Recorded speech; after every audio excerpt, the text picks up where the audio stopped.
Now, we had completed the topic straight line. Now, from today, we will start the topic equation of plane. Most of the question in advance and mains coming from this topic equation of plane and combined topic equation of plane and line. Now, equation of plane, पहले तो हम define करेंगे plane होता क्या है. ठीक है, plane क्या होता है? तो प्लेन होता है एक सरफेस, और एक सरफेस होता है फिक्स्ड सरफेस, और उसका एक नॉर्मल पॉइंट हो, फिक्स नॉर्मल हो एक डायरेक्शन में, जस्ट उसके परपेंडिकुलर, प्लेन के परपेंडिकुलर. तो इस तरीके से हम प्लेन को डिफाइन करते हैं कि प्लेन क्या होता है. एक फिक्स्ड सरफेस होता है, ठीक है, एक फिक्स्ड सरफेस, मान लीजिए ऐसे सरफेस, और एक नॉर्मल वेक्टर होता है उसका एक. बस आप इसी दो चीज से प्लेन को डिफाइन कर पाओगे. आप कैसे? ज्योमेट्रिकल इंटरप्रिटेशन थोड़ा सा और देना चाहें तो उसका एक नॉर्मल वेक्टर होता है और एक फिक्स सरफेस होता है एस. जनरली आप एस से डिनोट कर दो, बट आप किसी भी से भी डिनोट कर सकते हो. होता क्या है कि हम जिस पे खड़े हैं इस फ्लोर पे, वो एक प्लेन है, ओके, और हम उसके परपेंडिकुलर खड़े हैं, ओके, तो हम उसके नॉर्मल वेक्टर में, जस्ट उसके परपेंडिकुलर नॉर्मल वेक्टर में. तो इन्हीं दो चीज से मिलकर एक प्लेन डिफाइन होता है. ठीक है, और अब हम बात लिखे हैं साहब इक्वेशन ऑफ प्लेन. तो इक्वेशन ऑफ प्लेन को हम दो तरीके से रिप्रेजेंट कर सकते हैं, और हमने इक्वेशन ऑफ लाइन भी पढ़ा है वेक्टर फॉर्म में, तो इक्वेशन ऑफ प्लेन भी वेक्टर फॉर्म में पढ़ेंगे. और most of the question exam में अगर आप वेक्टर फॉर्म पढ़ लोगे तो आपको कार्टेशियन फॉर्म और इंटरसेप्ट फॉर्म दोनों इजीली समझ में आ जाएगा. वेक्टर फॉर्म बहुत इजी होता है लिखने में भी और समझने में भी, ओके, क्योंकि वेक्टर के थ्रू आप चीज़ों को समझ सकते हो graph geometrically. Now, equation of plane होता क्या है? देखो, आप पहले तो कार्टेशियन फॉर्म में समझने की कोशिश करेंगे. इक्वेशन ऑफ प्लेन क्या होता है कार्टेशियन फॉर्म में? देखो, आप कार्टेशियन फॉर्म में होता है first, in Cartesian form, Cartesian form में होता है A X plus B Y plus C Z plus D is equal to 0. ये बहुत ही सिंपल फॉर्म है, बट इस फॉर्म से आप प्लेन के बारे में कुछ नहीं जान पाओगे जब तक इसका वेक्टर फॉर्म नहीं जानोगे. क्योंकि ये जो फॉर्म आया है ना कार्टेशियन फॉर्म, ये इसके वेक्टर का ही फॉर्म है. देख बताऊंगा अभी, ये इसका कार्टेशियन फॉर्म आ गया. अब मैं वेक्टर फॉर्म बताऊंगा तो अच्छे से आपको कार्टेशियन फॉर्म और अच्छे से समझ में आएगा. मैं इसका वेक्टर फॉर्म बताता हूँ. देखो, मैंने पढ़ाया था कि जब आपको इक्वेशन ऑफ स्ट्रेट लाइन बनानी हो तो आप क्या करोगे, उसका लाइन पे एक कोई पॉइंट, पोजीशन वेक्टर मान लो कोई पॉइंट है वेक्टर फॉर्म में, और उस लाइन का डायरेक्शन रेशियो, ओके, उस लाइन का वेक्टर, डायरेक्शन वेक्टर, इन दोनों चीज से आप लाइन की इक्वेशन निकाल सकते हो, चाहे वो कार्टेशियन फॉर्म में हो चाहे वो वेक्टर फॉर्म में हो. सिमिलरली वही प्रोसेस होता है प्लेन में भी, बट इन अनदर वे. देखो, आप मैंने डिफाइन किया प्लेन को कि प्लेन एक सरफेस है और एक फिक्स्ड नॉर्मल उसके ऊपर एक ड्रा हुआ है. बस इससे आप प्लेन पूरा डिफाइन कर सकते हो. सिमिलर वे में इसी का यूज करके मैं वेक्टर फॉर्म का इक्वेशन लिखूंगा, और उसी वेक्टर फॉर्म से कार्टेशियन फॉर्म आ जाएगा. देखना आप कैसे. मान लो एक प्लेन है ये, और एक प्लेन पे एक पॉइंट लाई कर रहा है, ओके, लाई करना चाहिए वो पॉइंट, मैं वेक्टर फॉर्म में ले रहा हूँ, ए आई प्लस बी जे प्लस सी के. ये वेक्टर फॉर्म हो गया, कार्टेशियन फॉर्म हो जाएगा इसका a B c, okay, x y z coordinate में, बट ए बी सी मैं वेक्टर फॉर्म में ज़्यादा कंफर्ट रहता हूँ, ओके. तो मान लो इस प्लेन में एक पॉइंट लाई कर रहा है, वेक्टर फॉर्म में है, ए है, ए पॉइंट है, वो ए वेक्टर है, ओके, और ये इस वेक्टर का, इस प्लेन का नॉर्मल वेक्टर है एन, ओके. तो वेक्टर फॉर्म की क्या इक्वेशन होती है इन वेक्टर फॉर्म? देखो आप, इन वेक्टर फॉर्म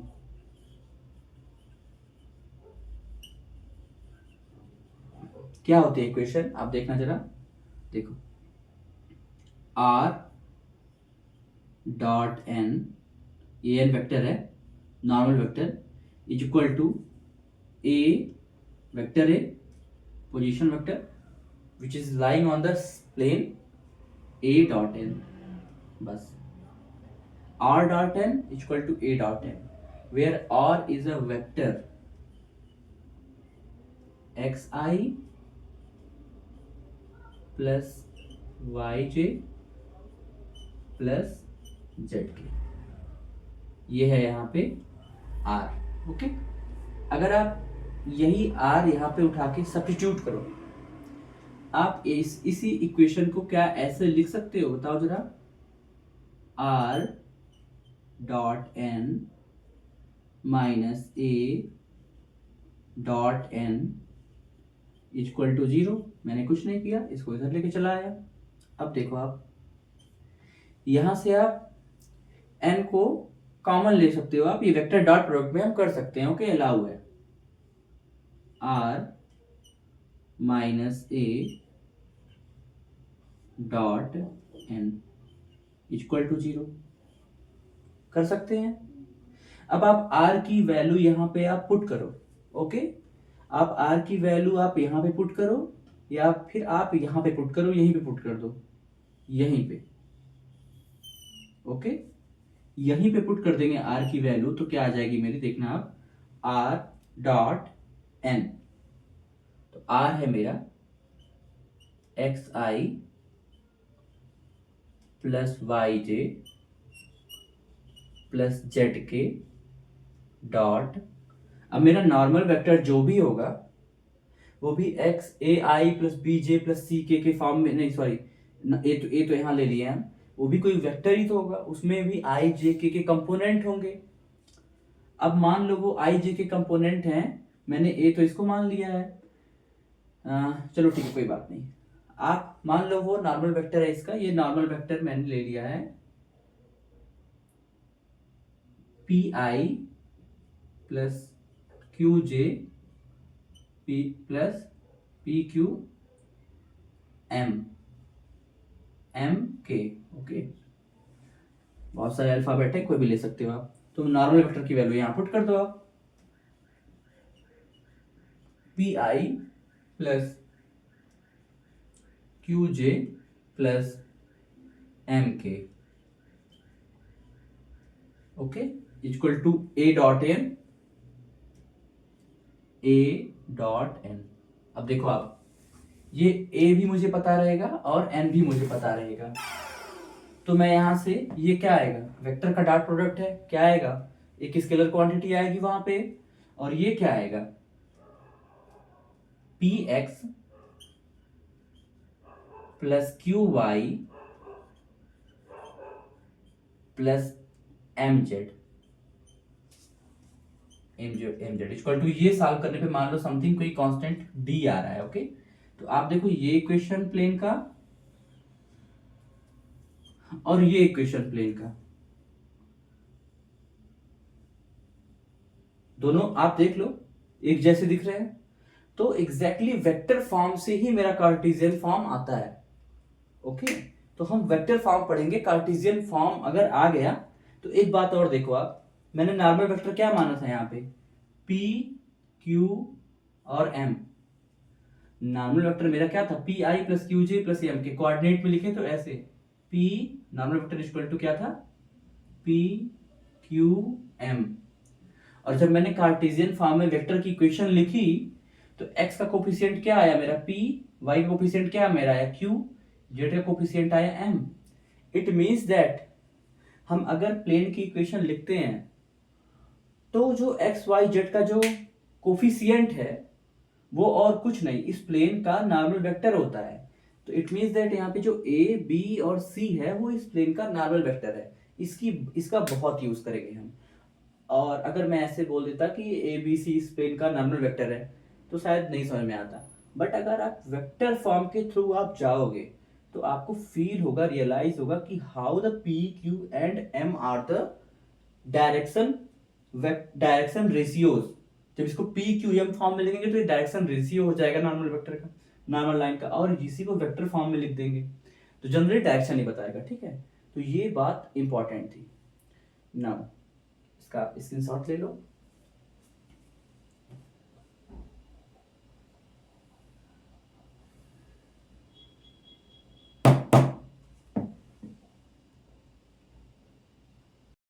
नाउ अब हम एक सिंपल सा छोटा सा कॉन्सेप्ट है, प्लेन से रिलेटेड है, बट ज़्यादा परेशान करता है, बट है सिंपल।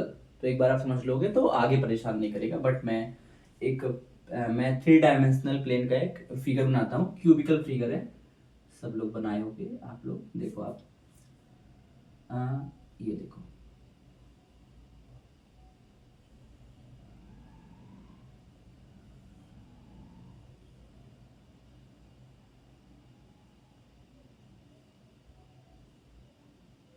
ये हो गया।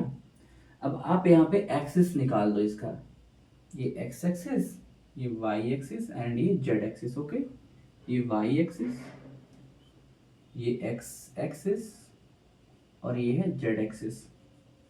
अगर आपसे ये ओरिजिन है, ओके, ये ओरिजिन है, देखो आप, ये एक प्लेन है। देखो मैं प्लेन यहाँ पे आपको एक तरीके से विजुलाइज करा रहा हूँ। देखो आप, ये जो लाइन है ना, यहाँ पे मैं एक मार्कर दूसरा ले लूँ, ओके, ये मार्कर, ओके, ये आपको एक प्लेन दिख रहा है। देखो ये प्लेन, ये प्लेन दिख रहा है।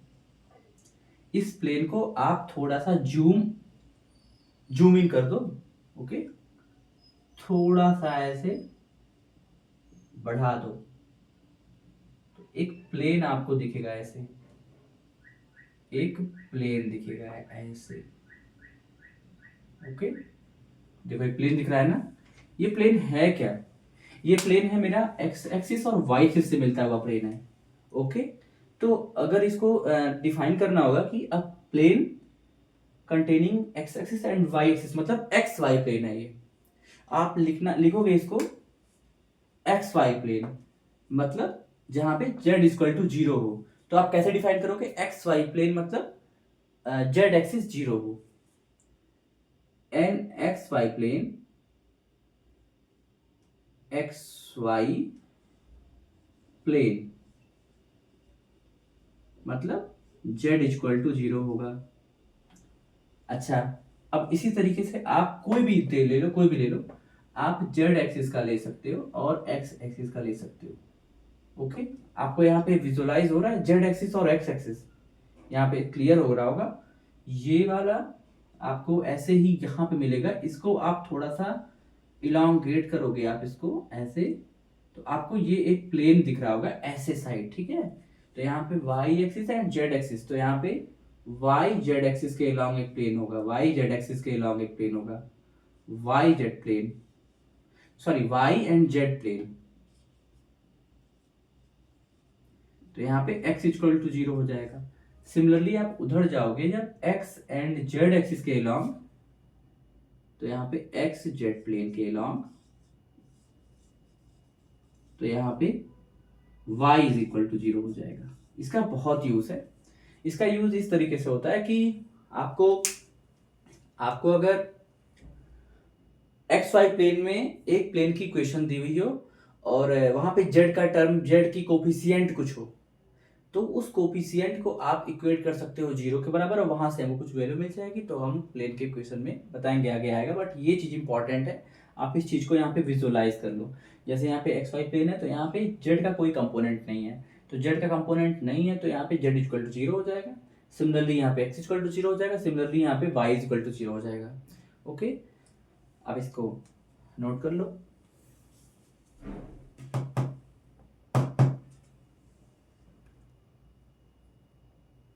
नाउ एक एग्जांपल के थ्रू हम इक्वेशन ऑफ प्लेन को हम वेक्टर और कार्टेशियन फॉर्म दोनों से समझेंगे, तो ज़्यादा इजी होगा एक एग्जांपल के थ्रू। देखो आप, पहले मैं बेसिक बेसिक सी सारी चीज़ें बता देता हूँ, उसके बाद जो है क्वेश्चन करेंगे एग्जाम पे, ओके। डायरेक्ट एग्जाम का क्वेश्चन ले लेंगे तो फिर वो बेसिक थोड़ा सा वहाँ पे डिफिकल्ट हो जाता है। तो पहले एक बेसिक सा क्वेश्चन लेते हैं। मान लो आप, एक मेरा प्लेन है, ओके, हमें इसका इक्वेशन निकालना है। पहले प्लेन अच्छे से ड्रा करते हैं, जो कि आई थिंक हो गया। ठीक है, मान लो मेरा एक प्लेन है, प्लेन है, ऐसे ऐसे प्लेन है, ये दिख रहा है बस। और उसके मान लो इस प्लेन पे कोई एक पॉइंट है 2 0 1, आई थिंक विजिबल है पॉइंट 2 0 1। मान लो इस प्लेन का एक नॉर्मल वेक्टर है, नॉर्मल वेक्टर है, नॉर्मल वेक्टर है, कुछ भी ले लो, 2i प्लस 3j माइनस के ले लो आप, 2i प्लस 3j माइनस के। ओके, अब हमें क्या दिया, हमने क्या बोला था कि अगर हमें प्लेन पे कोई पॉइंट मालूम हो और एक नॉर्मल वेक्टर मालूम हो प्लेन के परपेंडिकुलर, ओके, नॉर्मल के परपेंडिकुलर ही होगा, तो हम प्लेन का इक्वेशन कैसे निकालेंगे। पहला है वेक्टर फॉर्म, और वेक्टर फॉर्म से ही हम कार्टेशियन फॉर्म भी निकाल लेंगे। पहले हम वेक्टर फॉर्म निकालते हैं। ओके, देखो आप कैसे निकालेंगे वेक्टर फॉर्म। मैंने क्या बोला था, वेक्टर फॉर्म होता है are dot normal vector equal to ये point, okay, position A dot N. यहाँ पे ए हो जाएगा, इसी पॉइंट को आप पोजीशन वेक्टर के फॉर्म में लिख सकते हो ऐसे 2i प्लस 0j प्लस के। ओके, देखो आप ये लिख सकते हो आप।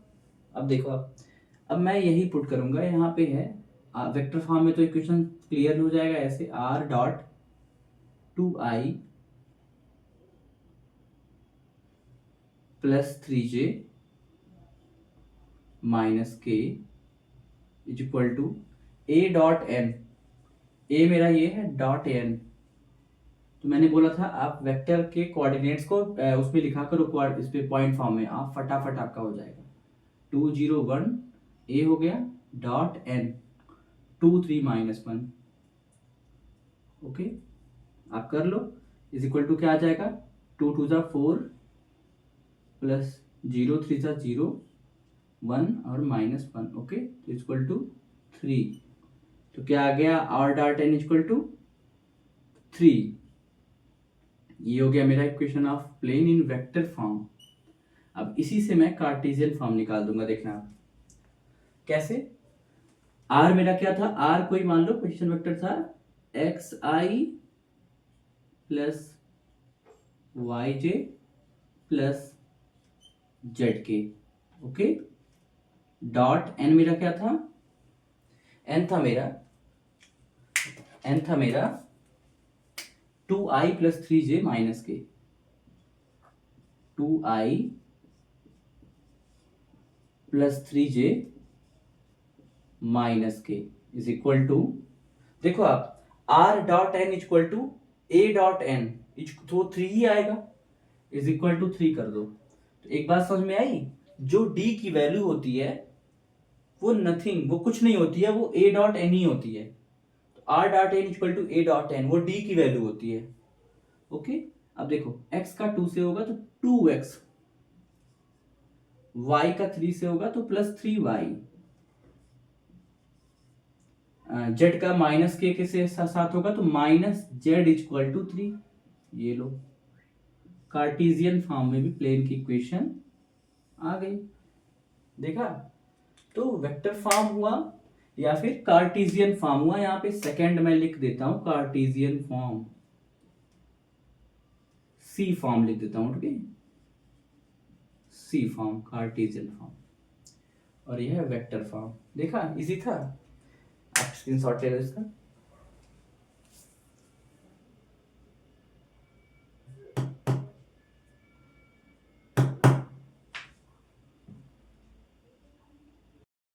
नाउ अब मान लो अगर हमें निकालना हो इक्वेशन ऑफ प्लेन, अगर उसके कोई उस प्लेन के अंदर कोई 3 पॉइंट दिए हो मुझे, ओके, जो उस प्लेन में लाई कर रहे हैं वेक्टर फॉर्म में, मैं कोई अगर मान लो पॉइंट इस फॉर्म में दिया रहता है 2 3 1 कोऑर्डिनेट फॉर्म में, तो भी मैं उसको वेक्टर फॉर्म में ही लिख लेता हूँ 2i प्लस 3j प्लस के, और उसको फिर वेक्टर से ट्रीट करता चला जाता हूँ क्योंकि वो इजी होता है, ओके।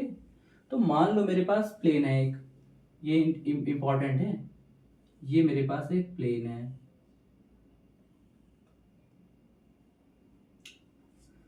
इस प्लेन के में 3 पॉइंट लाई कर रहे हैं, बस इतना ही दिया आएगा। 3 point lie in a plane passes through 3 point, then find the equation of the plane। तो 3 पॉइंट लाई कर रहे हैं, मान लो एक पॉइंट है, थोड़ा बड़ा बनाता हूं,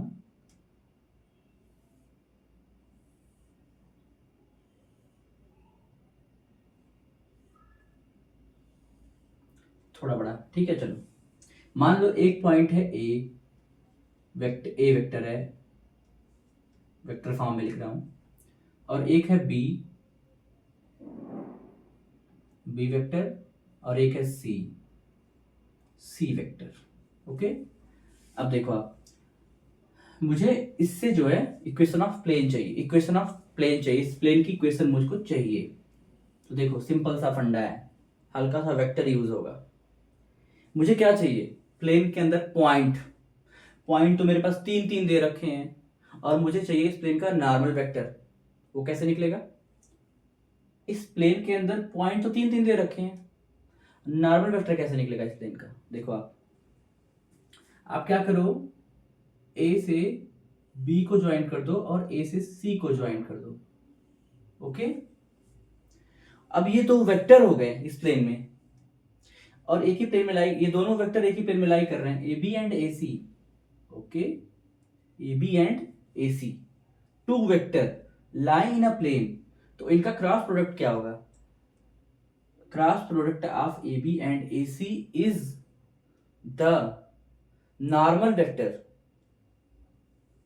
normal to the plane, normal vector. और किसके नॉर्मल होगा, इस प्लेन के नॉर्मल होगा भैया।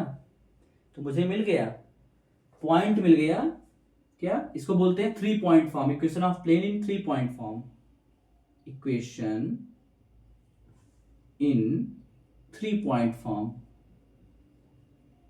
3 पॉइंट फॉर्म, ओके। देखो आप, मेरे पास एक पॉइंट, एक क्या 3 पॉइंट, मेरे पास नॉर्मल वेक्टर कैसे मिलेगा मुझे, 2 vector A b and a सी जो उसी प्लेन में लाई कर रहे हैं, अगर उनका क्रॉस प्रोडक्ट लेंगे तो एक वेक्टर आएगा जो इस दोनों वेक्टर के नॉर्मल होगा, और वो इस प्लेन के भी नॉर्मल होगा। तो मुझे एक नॉर्मल वेक्टर मिल गया एन, क्या होगा वो, A B, vector A B cross vector A C, और मुझे पॉइंट क्या मिला है, पॉइंट इन अ प्लेन क्या मिला है मुझे, वेक्टर ए। तो प्लेन का इक्वेशन क्या हो जाएगा, equation of plane is, equation क्या हो जाएगा, R dot N is equal to A, ये जो पॉइंट दिया रहेगा इसमें, ए डॉट एन, एन क्या है मेरा, चलो ठीक है इसको इधर लेते चले जाओ आप, इसको मैं क्या लिख सकता हूं, आर माइनस ए डॉट एन, एन क्या है मेरा, ए बी क्रॉस ए सी, तो यहां पे क्या हो जाएगा मेरा, इक्वल टू 0, ये क्या हो जाएगा मेरा, R minus A dot A B cross A C, A B cross A C. कुछ याद आया इससे, ये क्या रिप्रेजेंट कर रहा है, ये हम लोग वेक्टर में टेट्राहेड्रॉन पढ़े थे, वॉल्यूम निकालते थे उसका, उसी फॉर्म में है ना ये, R minus A comma A B comma A C. A B A C कैसे निकलेगा, position vector of A B क्या हो जाएगा, बी माइनस ए, तो ये क्या हो जाएगा मेरा, ये क्या हो जाएगा, यहां पे लिखो थोड़ा, आर दिख रहा है, आर माइनस ए बी क्या हो जाएगा, B minus A, position vector of B minus position vector of A, और सी माइनस ए, ओके, ये हो जाएगा इज इक्वल टू 0। तो आपसे अगर इक्वेशन ऑफ प्लेन पूछ ले और प्लेन के अंदर 3 पॉइंट दे दे, आप वेक्टर फॉर्म में उस पॉइंट को लिख लोगे, कोऑर्डिनेट फॉर्म में दिया रहेगा या फिर वेक्टर फॉर्म में दिया रहेगा। उसके बाद आप इक्वेशन ऑफ प्लेन पूछेगा तो आप ये लगा देना, r minus a b minus a vector b minus vector a और c माइनस ए, डायरेक्ट इतना आप बस दिमाग में रखना। एग्जाम से पहले, एग्जाम के दिन ये कैलकुलेशन मत करना, ये लर्न कर लेना, फिर आप टाइम बचा लोगे दूसरों से, दूसरों के रिस्पेक्ट में आप जल्दी कर लोगे और आप इक्वेशन ऑफ प्लेन बड़े इजीली निकाल लोगे। आप इसको स्क्रीनशॉट ले लो इसका। नाउ हमने पढ़ा अगर प्लेन के अंदर 3 पॉइंट दिए हो तो कैसे प्लेन का इक्वेशन निकालते हैं। ओके, नाउ अब अगर मान लो आपको प्लेन के अंदर 2 लाइन दी हो और दोनों इंटरसेक्ट कर रही हो, हम पैरेलल पे भी आएंगे, 2 लाइन दी हो और दोनों इंटरसेक्ट कर रही हो और फिर पूछे find the equation of plane, तो वो भी सेम तरीका है निकालने का। देखो आपको अगर कॉन्सेप्ट पता है ना तो आप कुछ भी कर ले वो निकाल दोगे आप इक्वेशन ऑफ प्लेन। देखना भी, ये मान लो मेरा इक्वेशन ऑफ प्लेन है, सॉरी मेरा एक प्लेन है। ओके, अभी इक्वेशन निकालेंगे हम, और मान लो यहाँ पे 2 लाइन है, एक L1 है और एक L2 है। 2 लाइन यहाँ पे आपस में इंटरसेक्ट कर रही है, पूछ रहा है हमसे find the equation of plane. मान लो ये लाइन जो है, इस लाइन का इक्वेशन है L1, L1 का इक्वेशन है, L1 का इक्वेशन है R1 equal to A1 plus lambda times B1। अच्छा बता दूं A1 B1 क्या है, आप मैंने लाइन में भी पढ़ा रखा है।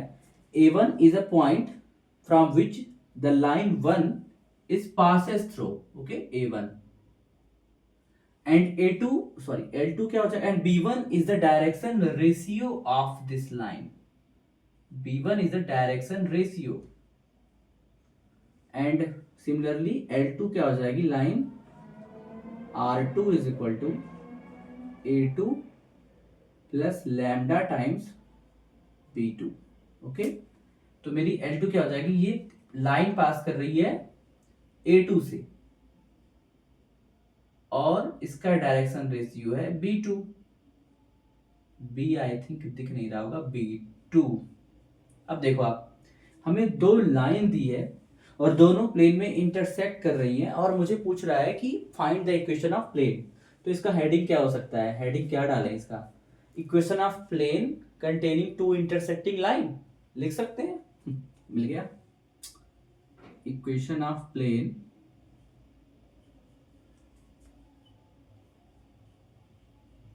containing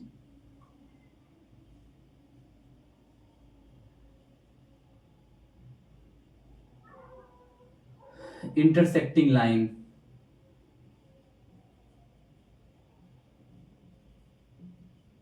lines।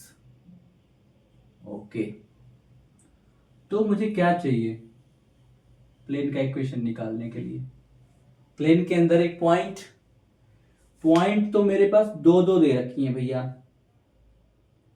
अब सोचो आप, ये लाइन जिस पॉइंट से पास कर रही है A1 और A2 से, अब चूंकि पूरी लाइन ही प्लेन में है तो क्या एक पॉइंट प्लेन में नहीं होंगे, ये पूरी लाइन प्लेन में है और ये लाइन पास कर रही है, ये लाइन L1 लाइन A1 से पास कर रही है, L2 लाइन A2 से पास कर रही है, तो A1 और A2 भी तो प्लेन में ही होंगे। अब जब वो प्लेन में ही होंगे तो मेरे पास प्लेन के अंदर 2 पॉइंट तो मिल गया, पॉइंट मुझे मिला है A1 और A2, आप कोई भी ले सकती हो। अब हमको चाहिए नॉर्मल, फिर वही कॉन्सेप्ट, 2 वेक्टर मुझे दिए हैं B1 एंड B2, प्लेन के वेक्टर हैं वो, इनका क्रॉस प्रोडक्ट क्या आएगा, इनका क्रॉस प्रोडक्ट आएगा नॉर्मल वेक्टर, वो भी normal to this plane. Normal क्या हो जाएगा, B1 क्रॉस B2। तो मेरा इक्वेशन ऑफ प्लेन क्या हो जाएगा, R डॉट, कोई पॉइंट ले सकते हो आप, मैं A1 ले रहा हूं, equal to N dot A1 अब a1 n डॉट a1 को क्या मैं n की जगह पे b1 क्रॉस b2 लिख सकता हूँ? सॉरी, अब यहाँ इसी चीज को मैं क्या ऐसे लिख सकता हूँ? देखो आप, इसी चीज को मैं क्या ऐसे लिख सकता हूँ? r minus a1 dot n1, sorry n हो जाएगा ना वो, n इज इक्वल टू 0। अब n की वैल्यू क्या है मेरी? b1 cross b2। कुछ चीज तो क्लियर दिख रही होगी मैं क्या कर रहा हूं। Dot b1 cross b2 normal vector, ये क्या है मेरा? इसको मैं ऐसे ब्रैकेट के अंदर लिख सकता हूं, r minus a1 comma b1 comma b2, okay, is equal to 0। तो ये हो जाएगा मेरा इक्वेशन ऑफ प्लेन। आप इतना डराइव करने की बजाय डायरेक्ट लर्न भी कर सकते हो, बट कॉन्सेप्ट जान लोगे तो अच्छा रहेगा। क्या था? दो लाइन दी हुई हैं, दोनों इंटरसेक्ट कर रही हैं, तो इक्वेशन ऑफ प्लेन, दोनों एक ही प्लेन में लाई करेंगी तो इक्वेशन ऑफ प्लेन आराम से निकाल लो। आप इसको स्क्रीनशॉट ले लो। हमने क्या पढ़ लिया? इक्वेशन ऑफ प्लेन पता करना, अगर उसके अंदर प्लेन के अंदर 3 पॉइंट के कोऑर्डिनेट्स दिए हों वेक्टर फॉर्म में, ओके, या फिर कोऑर्डिनेट फॉर्म में, आप किसी भी फॉर्म में, और अगर प्लेन के अंदर दो लाइन इंटरसेक्ट कर रही हो तो कैसे प्लेन का इक्वेशन निकालते हैं। और अब पढ़ेंगे, अब तक दो लाइन इंटरसेक्ट कर रही थी तो मैंने निकाला, अब मैं निकालूंगा कि दो लाइन पैरेलल हों, तब मैं निकालूंगा प्लेन के अंदर ही दो लाइन पैरेलल हों। अच्छा बताओ, दो लाइन अगर पैरेलल हैं तो उनका डायरेक्शन रेशियो क्या होगा? सिमिलर होगा ना, सिमिलर होगा, तो इसका यूज हम करेंगे। तो अब सोचो यहाँ पे, तो इस बार तो डायरेक्शन रेशियो सिमिलर होगा, तो हम क्रॉस प्रोडक्ट लेंगे किसका? किन दो डायरेक्शन वेक्टर का लेंगे? किन दो? हल्का सा, बस एक बार इस चीज को ध्यान से सोच के चलना। मान लो मेरे पास एक ओके सॉरी, मान लो मेरे पास एक प्लेन है,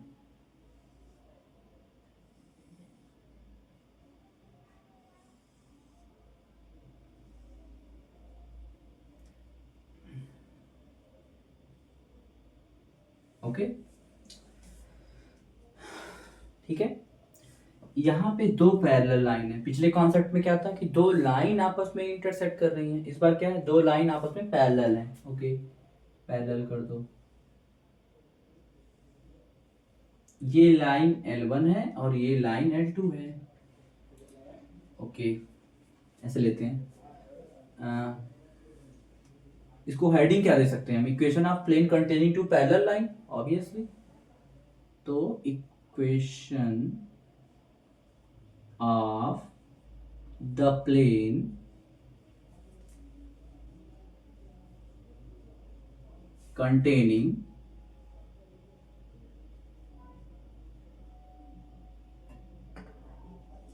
two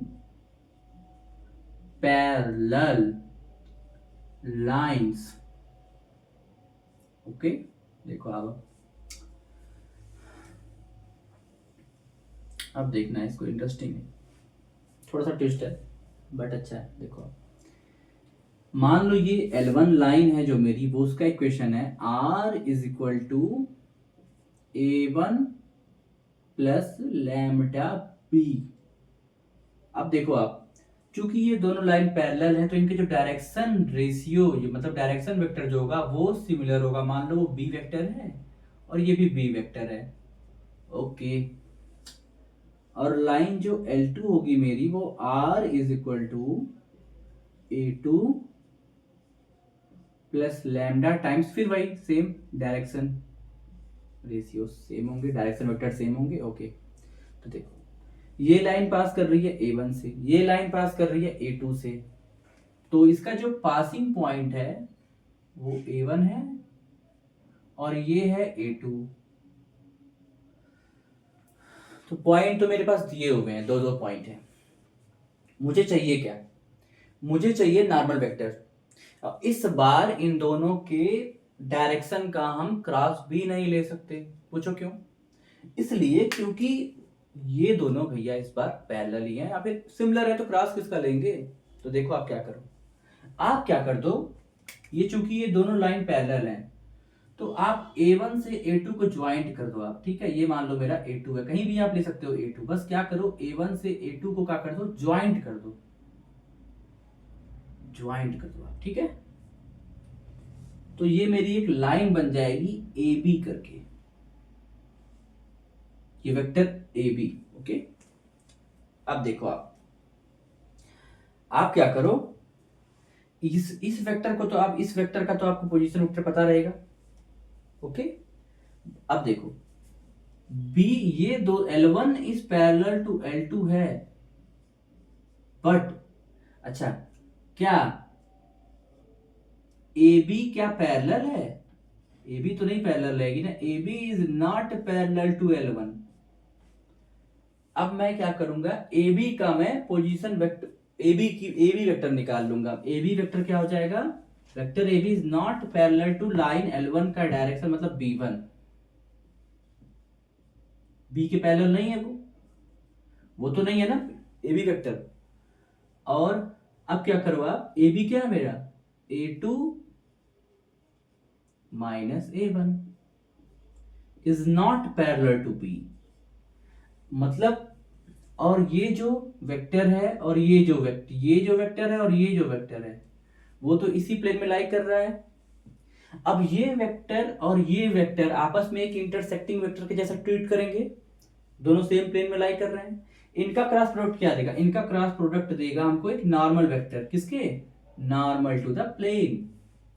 किसका क्रॉस प्रोडक्ट, AB का और वेक्टर B का, AB वेक्टर का और वेक्टर B का। तो नॉर्मल वेक्टर पॉइंट तो मेरा मिल गया, पॉइंट तो मेरा कुछ भी ले सकते हो आप, A1 ले लो, A1 बहुत सारे पॉइंट हैं, A1 दो पॉइंट है। और नॉर्मल वेक्टर क्या मिल गया मुझे, n equal to AB cross vector B, AB vector cross B vector. ये समझ में आया सबको, कैसे मैंने ये AB वेक्टर बनाया और AB वेक्टर और B वेक्टर का मैंने क्या ले लिया, क्रॉस ले लिया। और क्रॉस लेने के बाद जो वेक्टर आएगा वो जस्ट, ये प्लेन मान लो ऐसे है तो ये नॉर्मल आ जाएगा, जस्ट नॉर्मल ऐसे आएगा इसका, ये ऐसे नॉर्मल आ जाएगा, ठीक। अब नॉर्मल आ जाएगा, मुझे पता चल गया, देख लो। अब इसका इक्वेशन क्या हो जाएगा, R dot n is equal to A1 dot n, okay. तो यहाँ पे क्या आ जाएगा मेरा, R वेक्टर है, okay, R minus A1, A1 की जगह पे आप A2 भी ले सकते हो, क्योंकि A1 A2 is just a point on the plane, तो पॉइंट तो ले सकते हो आप कोई भी, dot n is equal to 0। अब देखो आप, तो n की वैल्यू क्या है मेरी यहाँ पे, A2 minus A1 cross B, तो यहाँ पे लिख सकते हो आप R को मैं ऐसे भी बना लेता हूँ, जनरली ऐसे भी बना लेता हूँ, दोनों सेम ही है तो आप कंफ्यूज मत होना। R minus A1 dot AB की वैल्यू क्या है मेरी, AB मतलब position vector of A minus position vector of B, तो A2 minus A1, A2 minus A1,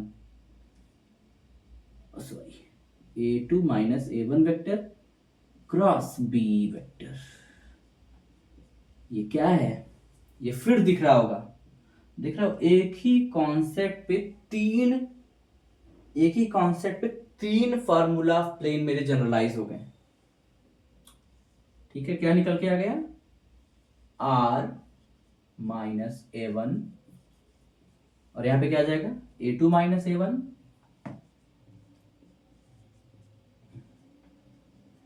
और ये वेक्टर B। ये बात समझ में आई, देखो आप, ये equation of plane containing two parallel line हो गया, ये आप आराम से निकाल सकते हो, ओके। आप ले लो इसको, स्क्रीनशॉट ले लो। नाउ अब एक बहुत ही इंटरेस्टिंग कॉन्सेप्ट है, बट बहुत ही कंफ्यूजिंग कॉन्सेप्ट है। देखो आप अगर एक बार समझ लोगे आप तो फिर नहीं कंफ्यूज होगे। असल में इसमें कुछ थ्योरम नहीं है, इसमें बस एक इसके स्टेटमेंट में कंफ्यूजन है। देखो आप एग्जाम में जब भी जाओ तो आप जो क्वेश्चन है उसका स्टेटमेंट बहुत केयरफुली पढ़ना, ओके। मतलब बोलते हैं चबा के पढ़ना, एकदम से क्वेश्चन को चबा के पढ़ना। वेक्टर कहीं कहीं लिखा रहता है नॉर्मल वेक्टर, कहीं कहीं लिखा रहता है unit normal vector, okay. Unit मतलब यूनिट वेक्टर आप जानते हो कि जिसका मैग्नीट्यूड 1 आता हो, ओके। नाउ अब देखो आप, अब हमें एक इक्वेशन प्लेन निकालनी है, इक्वेशन ऑफ प्लेन निकालनी है। देखो आप स्टेटमेंट में पहले डायग्राम से समझाता हूँ, फिर मैं लिखवा दूंगा अच्छे से। Equation of plane, we have to analysis the equation of plane, not analysis, only लिख दूंगा मैं। We have to write the equation of plane having unit normal vector. अभी तक हम क्या पढ़ रहे थे, नॉर्मल वेक्टर। अब क्या पढ़ रहे हैं, mark my word, unit normal vector. We have to write the equation of plane having unit normal vector। तो मान लो ये इसका यूनिट नॉर्मल वेक्टर है, ओके, एन कैप, ठीक है। सिंपल वेक्टर को ऐसे लिखते हैं डायरेक्शन वाइज, और एन कैप लिख देते हैं, ओके, मैग्नीट्यूड बनाता है। And the perpendicular distance of the plane from the origin is d, ये बस दिया रहेगा। Find the equation of plane having unit normal vector, दिया रहेगा something vector, and the perpendicular distance of the plane, perpendicular distance not normal distance, perpendicular distance from the origin, origin से plane का perpendicular distance d दिया हो। मान लो ये मेरा ओरिजिन है 0 0 0, और इसकी प्लेन से प्लेन से परपेंडिकुलर डिस्टेंस डी दिया है, okay. Then find the equation of the plane. देखो उसका सिंपल हो जाता है, तो मैं इसको अगर लिखना चाहूं, देखो a plane having unit normal vector, a plane have a plane having unit normal vector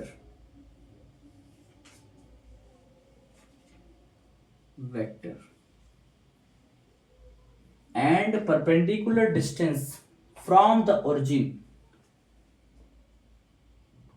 ये सब प्लेन के बारे में बात कर रहे हैं हम। And perpendicular okay distance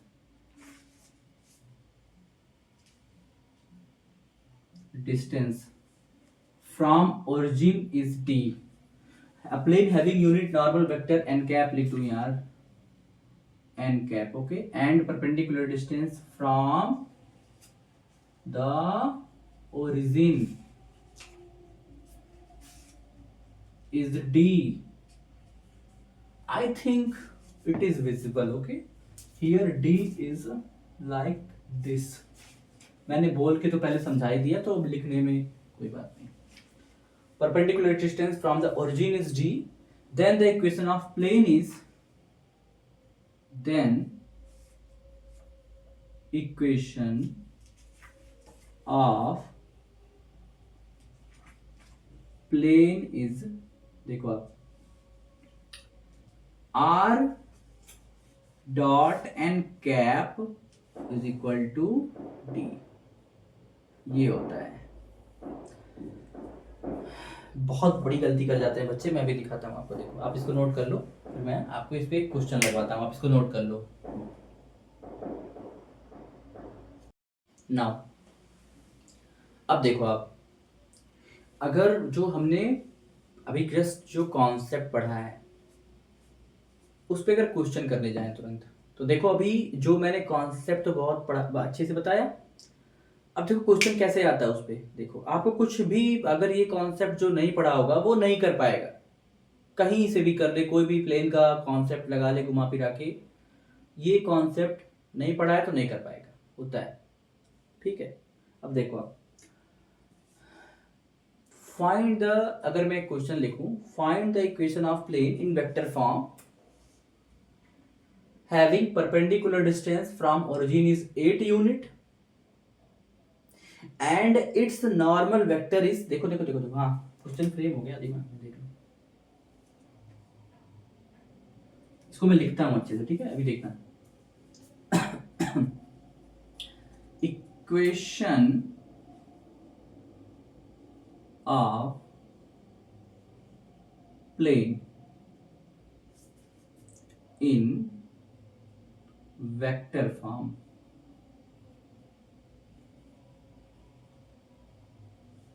Having perpendicular distance from origin is 8 unit. Perpendicular distance from origin is 8 unit and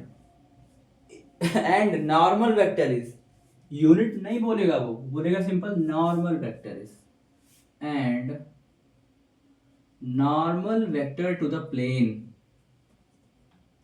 normal vector to the plane is, कुछ भी ले लो, 2i plus j plus 2k। अब देखो आप, मैंने इसलिए लिया क्योंकि बता रहा हूं क्यों लिया ऐसा। देखो अभी आप,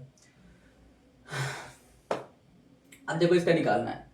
कोई बच्चा देखेगा तो सोचेगा कि यार बस ओरिजिन से डिस्टेंस दिया है और नॉर्मल वेक्टर दिया है, प्लेन में कोई पॉइंट दिया ही नहीं है, तो मैं कैसे equation of plane in vector form कैसे निकालूं? नॉर्मल वेक्टर तो दे दिया, प्लेन के अंदर कोई पॉइंट दिया ही नहीं है भैया, तो हम कैसे निकालें? बात होती है कि नहीं? ऐसी ऐसी बात आ जाएगी, कैसे निकालें? तो सिंपल सा वही वाला कॉन्सेप्ट आप लगा दो। नॉर्मल वेक्टर है 2i plus j plus 2k और ओरिजिन से डिस्टेंस है,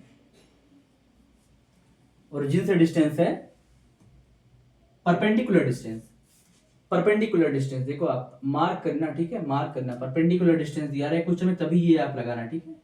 8 यूनिट, 8 यूनिट, ठीक है, 8 यूनिट।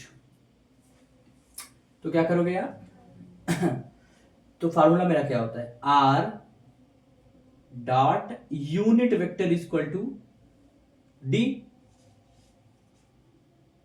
तो मेरा यहां पे n दिया है, तो पहले मैं उसके यूनिट वेक्टर में कन्वर्ट करूंगा। देखो आप, वेक्टर है तो उसको यूनिट वेक्टर में कन्वर्ट करने के लिए, यूनिट वेक्टर क्या होता है? जिसका मैग्नीट्यूड 1 आए, तो इसका मैं मैग्नीट्यूड से ही मैं अगर किसी चीज को 1 लाना हो, जैसे 2 को अगर 1 लाना हो हमें, तो 2 से ही डिवाइड कर दो उसको, तो 1 आ जाएगा। 3 को 1 लाना हो, 3 से डिवाइड कर दो, 1 आ जाएगा। तो अगर इसका मैग्नीट्यूड 1 लाना है तो इसी वेक्टर में 2 से डिवाइड, सॉरी, इसके मैग्नीट्यूड से डिवाइड कर दो, तो 1 आ जाएगा। चलो ठीक है, तो इसका यूनिट वेक्टर क्या हो जाएगा भाई? इसका यूनिट वेक्टर हो जाएगा 2i अपॉन अंडर रूट, मैंने देखो क्यों लिया था ऐसा, 4 प्लस 1 प्लस 4 इक्वल टू 9, तो वो हो जाएगा 3 प्लस 1/3 j प्लस 2/3 k। अब निकाल लो आप, r dot n equal to 8, ये हो जाएगा इसका वेक्टर फॉर्म में इक्वेशन। Where n equal to, where n cap equal to आप लिखते, आप इसको नोट कर लो, ठीक है। Now let us take an question which was came in 2021 JEE Mains 18 मार्च शिफ्ट 1 में ही था शायद। देखो आप, देखो शिफ्ट 1 लिखा तो हूँ। देखो क्या कह रहा है मुझे, लेट द प्लेन, ये प्लेन है, एक प्लेन है जो एक लाइन को, और लाइन उस 2 पॉइंट से मिलके ज्वाइन होती हुई एक लाइन है, उस लाइन को ये प्लेन बाइसेक्ट कर रहा है, मतलब 2 बराबर भागों में काट रहा है, राइट एंगल पे बाइसेक्ट कर रहा है। ओके, परपेंडिकुलर बाइसेक्टर है, मतलब सॉरी, वो लाइन प्लेन पे परपेंडिकुलरली पड़ रही है और वो प्लेन उसको बाइसेक्ट कर रहा है, आधा आधा बांट दे रहा है। ओके, तो मुझे ABC की वैल्यू जनरली पता करनी है और ये वैल्यू मुझे पता करनी है। Okay, minimum value of this. Okay, देखो सिंपल सा फंडा है इसका। देखो एक लाइन है, वो दो पॉइंट से ज्वाइन हो रही है। मान लो ये A है और ये B है, दो पॉइंट से ज्वाइन हो रही है। 4 -3 and 1 और 2 3 and -5, 2 3 and -5, 2 3 and -5। देखो सिंपल सा। अब एक प्लेन आया और इसको यहीं से कट कर दिया। ओके, एक प्लेन आया ऐसे और यहीं से बीचों बीच कट किया, बीचों बीच। अब इस प्लेन को मुझे अगर बोर्ड पे ड्रा करना हो ऐसे, तो मैं कैसे ड्रा करूंगा? देखो कैसे ड्रा करूंगा। एक प्लेन ऐसे आया और इस लाइन को ऐसे बीचों बीच कट कर दिया।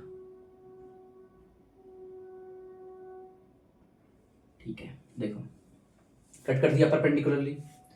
अब जब बीचों बीच कट किया ऐसे, ठीक है, अब जब कट किया उसने इस लाइन को ऐसे कट किया, तो जब बीचों बीच कट करेगा तो ये डिस्टेंस और ये डिस्टेंस इक्वल हो जाएगी। मतलब ये इसका मिड पॉइंट हो जाएगा ना, ये इसका मिड पॉइंट हो जाएगा। और जिस पॉइंट पे मान लो वो O है, जिस पॉइंट पे प्लेन उस लाइन को बाइसेक्ट करेगी, वो पॉइंट उस प्लेन में भी तो लाई करेगा, वो पॉइंट उस प्लेन में भी तो लाई करेगा, ऑब्वियसली लाई करेगा भाई। ये पॉइंट उस प्लेन में लाई करेगा और ये पॉइंट इन दोनों पॉइंट का, जिससे वो लाइन ज्वाइंट हो रही है, मिड पॉइंट है। कुछ क्लू मिला? पॉइंट कैसे निकालेंगे? पॉइंट मेरा निकल गया, पॉइंट निकलेगा O से। O क्या हो जाएगा मेरा? O is a mid point, तो O की कोऑर्डिनेट्स क्या हो जाएगी? 4 + 2/2 -3 + 3/2 1 - 5/2। तो ये क्या हो जाएगा? 6 0 and -2। पॉइंट तो मिल गया। अब क्या चाहिए अपने आप को? अपने को चाहिए नॉर्मल वेक्टर। अब देखो मुझे दिया है कि ये लाइन इस प्लेन को राइट एंगल पे कट कर रही है। मतलब जो नॉर्मल वेक्टर होगा वो इस AB वेक्टर के क्या होगा? पैरेलल होगा। क्यों ना मैं इस AB वेक्टर को ही तो नॉर्मल वेक्टर ले सकता हूं। एक भाई नॉर्मल वेक्टर इसका तो AB भी तो हो जाएगा, क्योंकि वो भी तो प्लेन के परपेंडिकुलर है। तो मैं वेक्टर AB निकाल लेता हूं। तो वेक्टर ऐसे जा रहा है तो वेक्टर BA हो जाएगा। ये वेक्टर BA, तो नॉर्मल वेक्टर क्या हो जाएगा इसका? BA। तो BA कैसे निकालेंगे? Normal vector of A minus normal vector of B। तो कैसे क्या हो जाएगा? अच्छा, इसको मैं वेक्टर के फॉर्म में भी लिख सकता हूं ना। देखो आप कोऑर्डिनेट्स को 2i + 3j - 5k। Can we write this? Okay, इस वे वेक्टर को लिख सकता हूं। ये सब बेसिक है बट मैं बता रहा हूं। -3j + k, ठीक है। ये देखो, तो ए वेक्टर क्या हो जाएगा मेरा? 4i - 2i, तो 2i। 4i - 2i 2i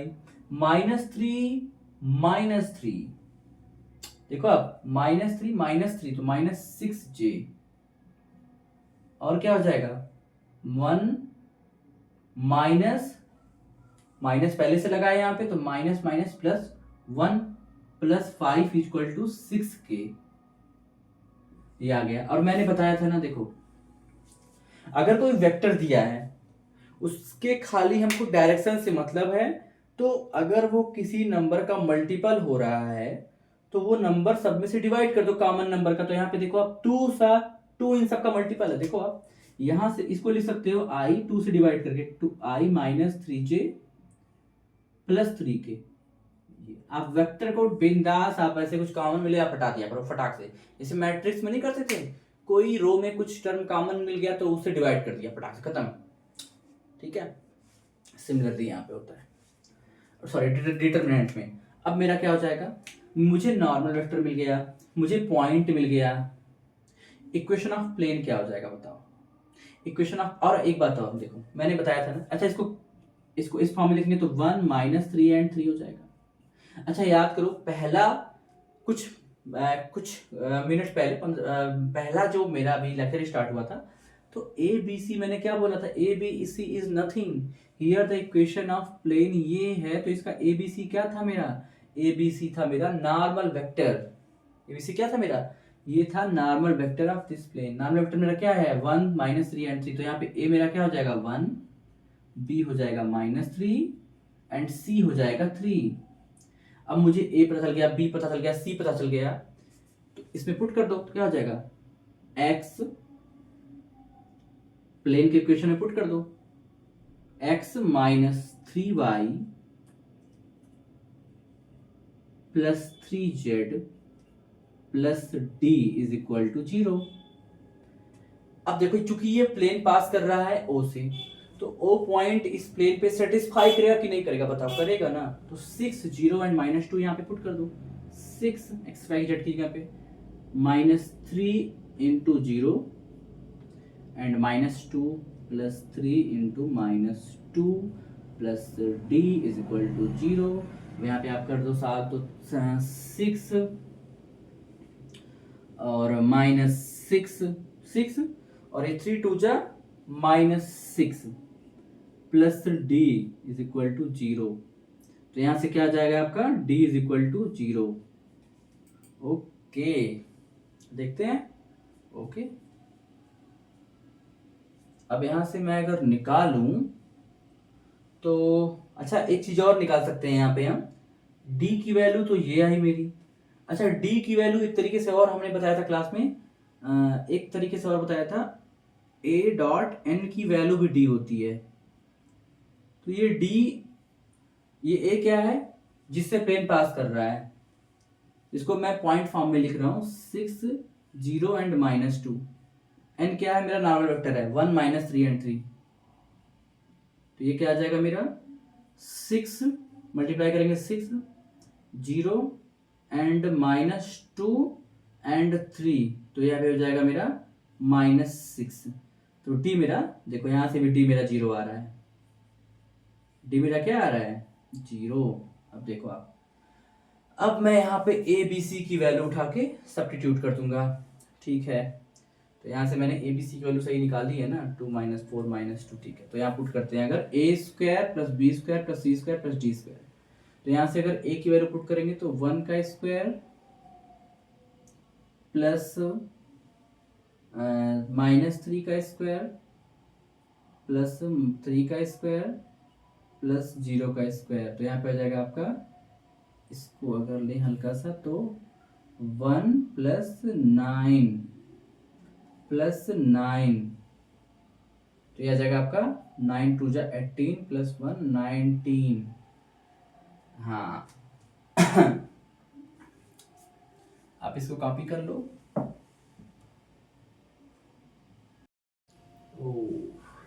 अरे सॉरी सॉरी सॉरी, ये देखो आप यहाँ पे एक इरर हुआ है, 4 + 2 = 6/2 है ना, 4 + 2/2, तो यहाँ पे 3 हो जाएगा, ये 0.3 आ जाएगा, ये 0.3 होगा।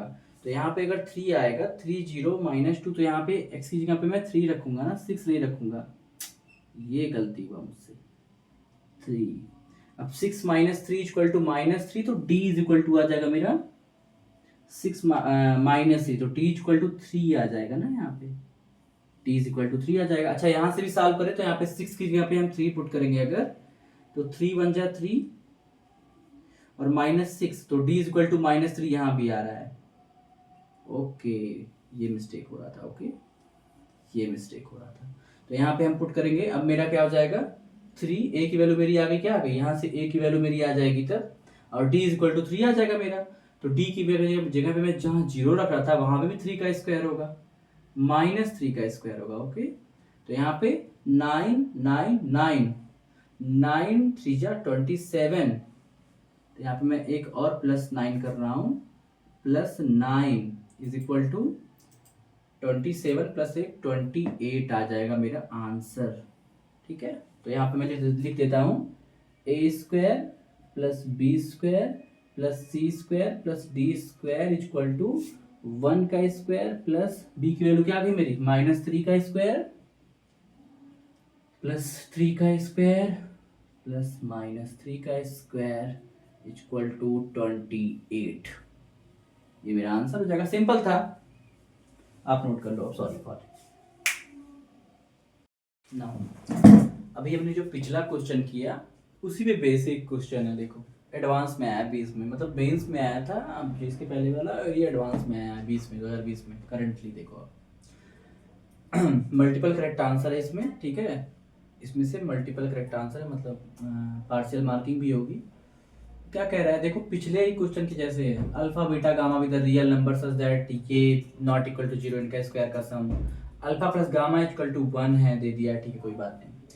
अब यहाँ से क्वेश्चन का मेन मुद्दा स्टार्ट होता है। ये भी सब इंपॉर्टेंट है, बस ये सब अल्फा बीटा गामा की वैल्यू निकालने के लिए, ठीक है, और ऑप्शन को डिस्कार्ड करने के लिए। बाकी कुछ नहीं। देखो जो मेरा मेन कॉन्सेप्ट है जो क्वेश्चन का, वो अब स्टार्ट होता है। Suppose that the point this 3 2 -1 is the mirror image of the point this. मतलब कि ये कोई पॉइंट है, उसका यहाँ पे मैंने एक शीशा रखा हुआ है, उसका मिरर इमेज है ये point 3 2 -1। 3 2 -1 is a mirror image. 3 2 -1 is the mirror image of point 1 0 -1।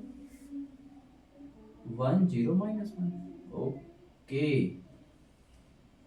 तो मान लो इसको A और इसको B मान लो। अब देखो क्या कह रहा है, किस अगर ये sorry let the suppose that the point this is the mirror image of the point this। हाँ सही, ठीक है तो है, मिरर इमेज है ना।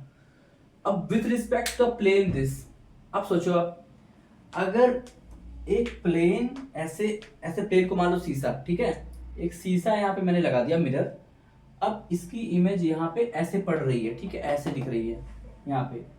अब इसकी इमेज यहाँ पे ऐसे दिखेगी ऐसे, तो शीशा कैसा रखा होगा बताओ, शीशा कैसा रखा होगा कि इसकी मिरर इमेज डायरेक्ट दिख रही होगी? ऐसा नहीं रखा होगा, जस्ट ऐसा रखा होगा कि ये लाइन इस मिरर के परपेंडिकुलर हो, तभी इसकी मिरर इमेज जस्ट वहां दिखेगी। ठीक है, तभी दिखेगी इसकी मिरर इमेज।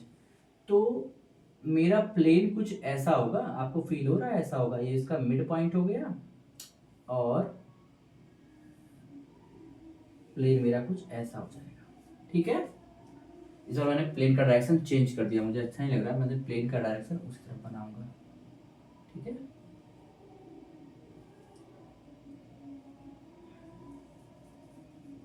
ओके। देखो अब ये प्लेन इस लाइन को दो बराबर भागों में बाइसेक्ट कर रही है। ठीक है, ये मिरर इमेज है इस पॉइंट का, और मुझे प्लेन का इक्वेशन दे रखा है। तो पिछले क्वेश्चन से मिलता जुलता क्वेश्चन है कि नहीं है? पिछले क्वेश्चन से। अब पॉइंट क्या हो जाएगा? सिंपल पॉइंट हो जाएगा इसका मिड पॉइंट। मिड पॉइंट क्या हो जाएगा? 3 + 1/2, मतलब 3 1, पिछली बार यही गलती हो गई थी, 3 1 4/2 तो 2 हो जाएगा ये, और 2 + 0/2 तो 1 हो जाएगा ये, और -1 -2/2 तो -1 हो जाएगा ये। ओके, अच्छा अब सिंपल नॉर्मल वेक्टर निकाल लो, मतलब ए बी वेक्टर निकाल लो इस डायरेक्शन में, तो b - a कर लो। नॉर्मल वेक्टर क्या आ जाएगा आपका? सिंपल दूसरे क्वेश्चन के जैसे, तो मतलब ए बी वेक्टर, आप ऐसे देख लो ना, ए बी वेक्टर। हाँ, क्या हो जाएगा? Vector b minus vector a, तो क्या हो जाएगा? 3 - 1 2 2 - 0 2 and -1 -1 -1 equal to -1 + 1 equal to 0 0 आ जाएगा। तो ये मेरा क्या है आप बताओ? ये मेरा वेक्टर है और ये किसका मल्टीपल दिख रहा है? ये सबका 2 का मल्टीपल दिख रहा है ना, तो यहाँ पे क्या हो जाएगा?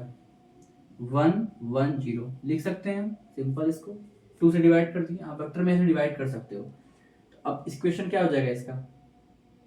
r dot n equal to A dot n. Direct मतलब ए डॉट एन मेरा डी देता है, डी यहाँ पे डेल्टा जैसा भी काम करेगा, तो मेरा इक्वेशन ऑफ प्लेन क्या हो जाएगा, x y z, direct r को मैं x y z coordinate form में लिख दे रहा हूँ।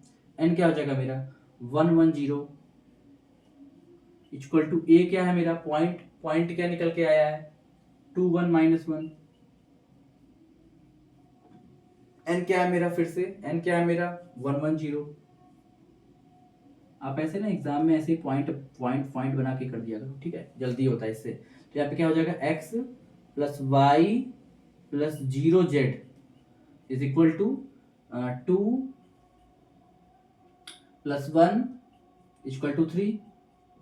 तो मेरा इक्वेशन ऑफ प्लेन क्या आ गया, x plus y plus 0z equal to 3। Okay, तो यहाँ मैं लिख दूं x प्लस सॉरी, तो यहाँ से देखो मेरा आप कंपेयर कर लो इससे, इसको और इसको कंपेयर करो, तो अल्फा की वैल्यू क्या आ गई 1, बीटा की वैल्यू मेरी क्या आ गई 1, और गामा की वैल्यू मेरी आ गई 0, और डेल्टा की वैल्यू मेरी क्या आ गई 3। तो ये जो कंडीशन दिया हुआ है, सॉरी, ये जो कंडीशन दिया हुआ है, ये जो मेरी वैल्यू आई और ये जो कंडीशन दिया हुआ है, और ये दोनों क्या सेटिस्फाई कर रहा है, alpha square plus beta square plus gamma square 1 + 1 हाँ नॉट इक्वल टू 0, ठीक है।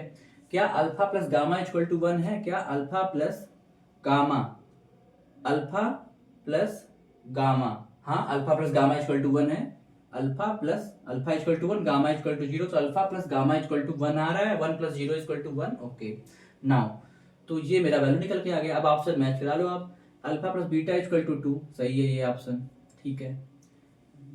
Delta minus gamma equal to 3, तो डेल्टा मेरा 3 है, 3 - 0 इक्वल टू 3 सही है भाई, सब सही हो रहा है ऑप्शन, ठीक है। Delta plus beta equal to 4, तो 3 + 1 इक्वल टू 4, ये भी सही हो जाएगा। Delta plus beta 3 + 1 equal to 4, ठीक है। डी क्या है, alpha plus beta plus gamma equal to delta, तो क्या अल्फा 1 + 1 + 0 इक्वल टू 3 आ रहा है, नहीं, तो ये गलत हो जाएगा। तो ऑप्शन ए बी सी सही हो जाएंगे, डी गलत हो जाएगा, ठीक है। तो आप यहां से मैच करा लो। नाउ एक क्वेश्चन और देखते हैं हम लोग, एडवांस 2017 में आया था, थोड़ा सा आपको यहाँ पे कॉन्सेप्ट एक सीखने को मिलेगा। देखो आप, हम लोगों ने एक लाइन में भी एक कॉन्सेप्ट पढ़ा था, लाइन में भी हम लोगों ने एक कॉन्सेप्ट पढ़ा था कि अगर दो लाइन एक सिंगल लाइन के परपेंडिकुलर है, तो दोनों लाइन एक ही प्लेन में लाई कर रही है, मतलब एक ही प्लेन में लाई कर रही है, दोनों लाइन को प्लेनर है। अगर दो लाइन और दो लाइन एक सिंगल लाइन के परपेंडिकुलर है, मतलब ऐसे दो लाइन है, उसके लाइन एक लाइन के परपेंडिकुलर है एक लाइन, मतलब इन दोनों लाइन के परपेंडिकुलर है ये लाइन, तो ये दोनों लाइन एक ही प्लेन में लाई कर रही है। उसी बिहाफ पे एक क्वेश्चन है सिंपल, अगर वो कॉन्सेप्ट लाइन वाला किसी के माइंड में क्लिक किया होगा तो ये क्वेश्चन इजीली लग गया होगा। देखो अब क्या होता है, देखो the equation of the plane, हमें एक इक्वेशन ऑफ प्लेन पता करना है, वो पास कर रहा है इस पॉइंट से। देखो पॉइंट तो हमको पता चल गया, पॉइंट तो हमको मिल गया, सॉरी पॉइंट तो हमको मिल गया, okay. And perpendicular to the planes, इन दोनों प्लेन के परपेंडिकुलर है, ओके। आप बताओ, तब एक बात बताओ, तो इन दोनों प्लेन के परपेंडिकुलर है, इट मींस दैट हमको एक प्लेन का इक्वेशन चाहिए जो इन दोनों प्लेन के परपेंडिकुलर है और वो प्लेन इस लाइन से पास कर रहा है। आप एक बात बताओ, इस प्लेन का रेशियो मतलब डायरेक्शन रेशियो, इस प्लेन के नॉर्मल का डायरेक्शन रेशियो और इस प्लेन के नॉर्मल का डायरेक्शन रेशियो, मान लो ये जो प्लेन है इन दोनों प्लेन का, इसका नॉर्मल क्या हो जाएगा, इसका नॉर्मल क्या हो जाएगा 2i + j माइनस, बड़ा लिखते हैं थोड़ा, इसका नॉर्मल बताओ क्या हो जाएगा, इसका normal 2i + j - 2k, okay. इसका नॉर्मल क्या हो जाएगा बताओ 3i - 6j - 2k। अब ये नॉर्मल मैं कैसे लिख रहा हूं, अगर ये किसी को कंफ्यूजन है तो वो जस्ट कंसंट्रेट होके पहला लेक्चर देखे, मतलब कि जस्ट कुछ मिनट पहले वाला स्टार्टिंग से वीडियो देखे, तब क्लियर होगा, क्योंकि वो बेसिक था, ठीक है। अब देखो, आप इन दोनों, अब ये नॉर्मल क्या है, ये प्लेन है, ये प्लेन है। नॉर्मल क्या होता है, इनके जस्ट परपेंडिकुलर एक वेक्टर होता है, उसका वो वेक्टर है ये, ठीक। अब बताओ, अब ये जो दो नॉर्मल वेक्टर हैं, इनका अगर क्रॉस प्रोडक्ट लेना हम, अगर इनका क्रॉस प्रोडक्ट लें हम, तो ये जो दो नॉर्मल वेक्टर आए हैं, इनका जो क्रॉस प्रोडक्ट होगा, वो जो मेरा रिक्वायर्ड प्लेन है उसका नॉर्मल वेक्टर होगा। कैसे, जरा विजुअलाइज करते हैं इस चीज को हम, थोड़ा सा प्लेन में देख, फिर भी कोशिश करेंगे हम। देखो, आप एक ही प्लेन है मेरा, उस पे दो प्लेन परपेंडिकुलर है। मान लो मेरे पास एक ये प्लेन है जिसको हमें निकालना है, ठीक है। ज्यादा स्लैंट हो गया ये, ओके। देखो, दो तीन ही टॉपिक हैं, दो तीन ही कॉन्सेप्ट हैं उस पे, जिस पे घुमा घुमा के प्लेन का क्वेश्चन आता है, ठीक है, बाकी और कुछ नहीं है। देखो, मस्ट डू है, ये कॉन्सेप्ट मस्ट डू वाले हैं, मतलब आप इनको करके जाओ। आजकल तो हर टॉपिक से क्वेश्चन आ रहे हैं, तो आप सारे करके जाओ, बट आपको कहीं भी इजी लगे तो आप वहां पे देख सकते हो। देखो, अब देखो, आप एक प्लेन है मेरे पास, इस प्लेन के परपेंडिकुलर मेरे पास दो प्लेन है, इसी प्लेन के परपेंडिकुलर मेरे पास दो प्लेन है, ठीक है। एक प्लेन मान लो ऐसा कुछ हो जाएगा, और एक प्लेन मान लो कुछ ऐसा कुछ हो जाएगा, परपेंडिकुलर, दोनों ही परपेंडिकुलर है, ठीक है, दोनों ही परपेंडिकुलर है। अब देखो, मान लो इसका नॉर्मल वेक्टर समथिंग ऐसे कुछ होगा, इसका भी नॉर्मल वेक्टर कुछ ऐसे हो जाएगा, समथिंग इसके नॉर्मल वेक्टर हो जाएगा। अब बताओ, अब ये जो दो इसके नॉर्मल वेक्टर हैं, आप बताओ, इस प्लेन के नॉर्मल वेक्टर इसका नॉर्मल हो जाएगा, इस प्लेन का नॉर्मल वेक्टर ये हो जाएगा। इसको मैं n1 n2 दे दूं, n1 n2, तो ये मेरा n1 है और ये मेरा n2 है। थोड़ा मैं एक्सटेंड करके n2 कर दे रहा हूं। आप बताओ, ये दोनों नॉर्मल वेक्टर जो होंगे इस प्लेन के और इस प्लेन के, ये दो दो प्लेन है इसके जो परपेंडिकुलर है, ये प्लेन मान लो मेरा ये वाला है और ये प्लेन ये वाला है। ये जो दो नॉर्मल वेक्टर होंगे, ये दोनों नॉर्मल वेक्टर आप बताना एक ही प्लेन में लाई करेंगे, एक ही प्लेन में लाई करेंगे, ठीक है। और अब जब एक ही प्लेन में लाई करेंगे ये, और जिस प्लेन में लाई करेंगे ना, वो प्लेन जो है जस्ट इस रिक्वायर्ड प्लेन के पैरेलल होगा। सोचो, ये बात सोचने वाली है। ये दो नॉर्मल वेक्टर, क्योंकि ये प्लेन और ये प्लेन रिक्वायर्ड प्लेन के परपेंडिकुलर है, तो इस प्लेन का और इस प्लेन का जो नॉर्मल होगा वो रिक्वायर्ड प्लेन के पैरेलल हो जाएगा। साफ दिख रहा है, पैरेलल होगा, ठीक है। मैं थोड़ा बना नहीं पाया डायग्राम, 3D में है वो, फील करना होगा बस इसे।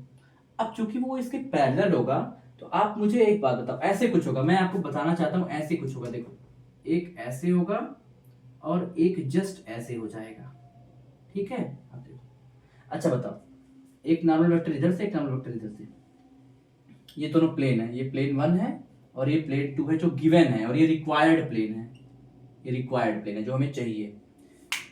ये दो नॉर्मल वेक्टर अगर एक ही प्लेन में लाई करेंगे तभी तो ये एक ही प्लेन में लाई कर जाएंगे, और वो प्लेन जस्ट रिक्वायर्ड प्लेन के पैरेलल होगा। तो मतलब अगर इन्हीं दोनों नॉर्मल वेक्टर का मैं क्रॉस प्रोडक्ट ले लूं, तो वो कौन सा, मान लो ये दो नॉर्मल वेक्टर ऐसे ही होंगे, एक ही प्लेन में, एक ही प्लेन में लाई करेंगे, एक ही प्लेन में, और वो प्लेन हमारे रिक्वायर्ड प्लेन के पैरेलल होगा। तो मेरा जो नॉर्मल वेक्टर है, जस्ट मैं उसका अगर क्रॉस प्रोडक्ट ले लूं, n2 क्रॉस n1 या फिर n1 क्रॉस n2 ले लूं, तो जो मेरा वेक्टर निकल के आएगा वो जस्ट मेरे रिक्वायर्ड वेक्टर के परपेंडिकुलर हो जाएगा। समझ में आई बात, हम कैसे नॉर्मल वेक्टर निकाल रहे हैं। इन दोनों वेक्टर के नॉर्मल वेक्टर का मैं ले लूंगा क्रॉस प्रोडक्ट। मतलब अगर हमको चाहिए अपने रिक्वायर्ड प्लेन का नॉर्मल वेक्टर, मतलब n रिक्वायर्ड, तो हम ले लेंगे n1 क्रॉस n2। ये बात हमें समझानी थी बस। ये क्या हो जाएगा मेरा n1 क्रॉस n2, आई जे के, n1 मेरा क्या है 2 1 -2, और n2 क्या है मेरा, सबको ये क्रॉस प्रोडक्ट निकालने आता है ना, 3 -6 एंड -2, ठीक है। उसके बाद क्या हो जाएगा मेरा, इसको सॉल्व करेंगे तो आई -2 एंड 6 2 12, ओके, -12 -2 -12 -14, ओके, -2 हो जाएगा और 6 2 12 और माइनस माइनस प्लस -14, ठीक है। माइनस जे क्या हो जाएगा, माइनस जे हो जाएगा यहाँ पे 2 2 4 -4 है, ठीक है। 2 2 -4 एंड माइनस और माइनस प्लस 3 2 6, तो -4 प्लस 6, ओके। अब यहाँ पे प्लस के कर दो आप, क्या हो जाएगा वो 6 2 12 मतलब -12, 12 -3 मतलब -12 -3 -50, ओके। तो ये क्या आ जाएगा -14i -2j -15 के, एक बार मैच कर लूँ, सब कुछ सही है, ठीक है। एक बार मैच कर लूँ, -2 एंड -6, ठीक है, 12, ठीक है, सही है ये। -2 -12 सही है। और यहाँ पे मैं जे का निकालूंगा तो -4 एंड 3 2 -+6 सही है। के की वैल्यू निकालूंगा तो 2 6 2 12 -12 -3, ओके, सही है, ठीक है। अब यहाँ से कुछ मल्टीपल मल्टीपल नहीं निकल के आएगा तो ये मेरा नॉर्मल आ जाएगा, और पॉइंट मुझे दिया है तो मैं इक्वेशन ऑफ प्लेन फटाक से निकाल लूंगा। क्या हो जाएगा इक्वेशन ऑफ प्लेन, आप बताना जरा। ये हो जाएगा मेरा, इसको मैं पॉइंट फॉर्म में लिख रहा हूँ, फटाक से हो जाता है मेरा, ओके। तो यहाँ से मैं -1 कॉमन ले सकता हूँ, -1 से डिवाइड करवा दूंगा तो ये हो जाए मेरा हो जाएगा 14 2 एंड 15, ओके। ये हो जाएगा मेरा, मेरा इक्वेशन ऑफ प्लेन क्या आ जाएगा बताना जरा।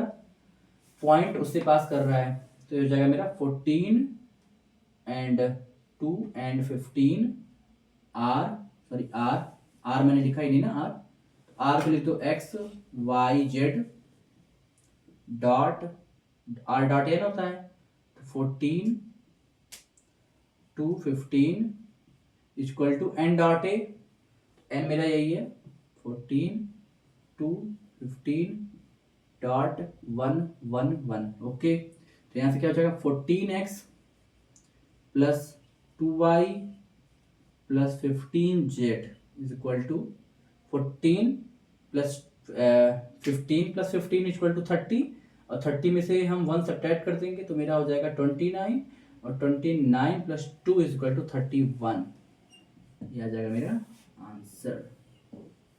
Required equation of plane is this, okay. तो ये मेन कॉन्सेप्ट था। Now write down,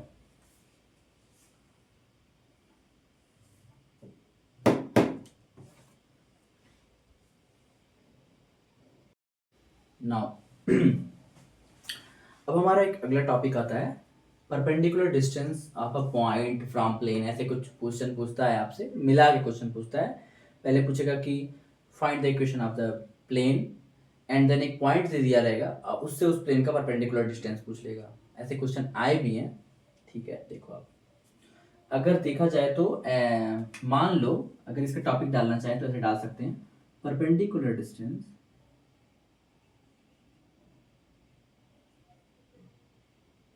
perpendicular distance of a point, ये इंपॉर्टेंट फार्मूला है छोटा सा बट बहुत काम आता है, x1 y1 z1। इसको मैं रटने की जरूरत नहीं बताऊंगा, मैं इसको बताऊंगा एक तरीके से, आप पढ़ लेना, उसको समझ में आ जाएगा। x1 y1 z1 perpendicular distance of point from the plane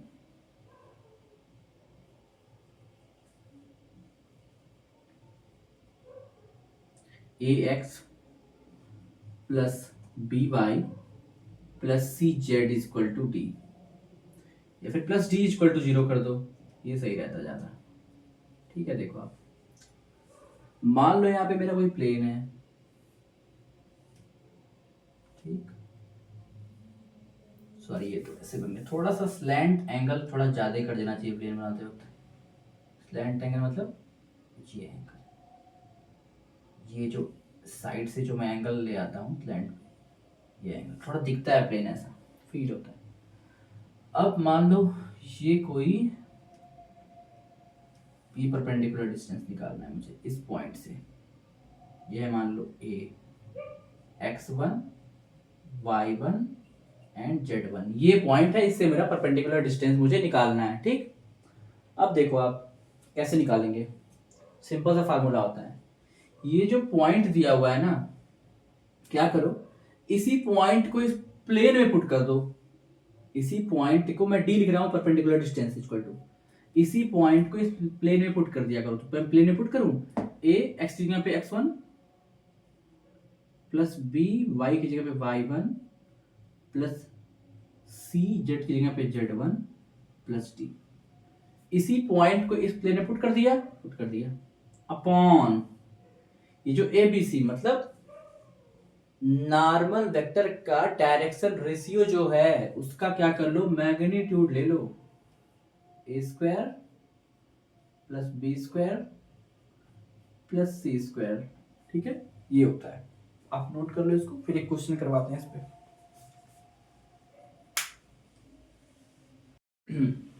now आप देखो, perpendicular distance of a point from a plane पे ही एक क्वेश्चन आया है, बट उसके पहले भी हमें कुछ करना होगा। इसके जस्ट पहले हमने एक क्वेश्चन बताया था ना कि एक प्लेन का इक्वेशन बताओ जो दो प्लेन के परपेंडिकुलर है। तो मैंने क्या किया था, उन दोनों प्लेन का जो नॉर्मल था मेरा, उनका मैंने क्रॉस प्रोडक्ट ले लिया, तो मेरा प्लेन का नॉर्मल निकल गया था। तो वो उस कॉन्सेप्ट को मैं अभी डायरेक्टली यूज करूंगा। तो मेरा पॉइंट क्या है, मेरा मुझे प्लेन का इक्वेशन पहले तो प्लेन का इक्वेशन निकालना है, फिर उस प्लेन का इस पॉइंट से डिस्टेंस बताना है। ठीक है, सिंपल सा क्वेश्चन है और कुछ करना नहीं है इसमें। देखो अब देखो, तो मेरा नॉर्मल क्या आ जाएगा बताओ जरा, मैं डायरेक्ट लिख रहा हूँ, प्लेन का नॉर्मल क्या आ जाएगा, आई जे के 2 - 2 1 1 - 1 2।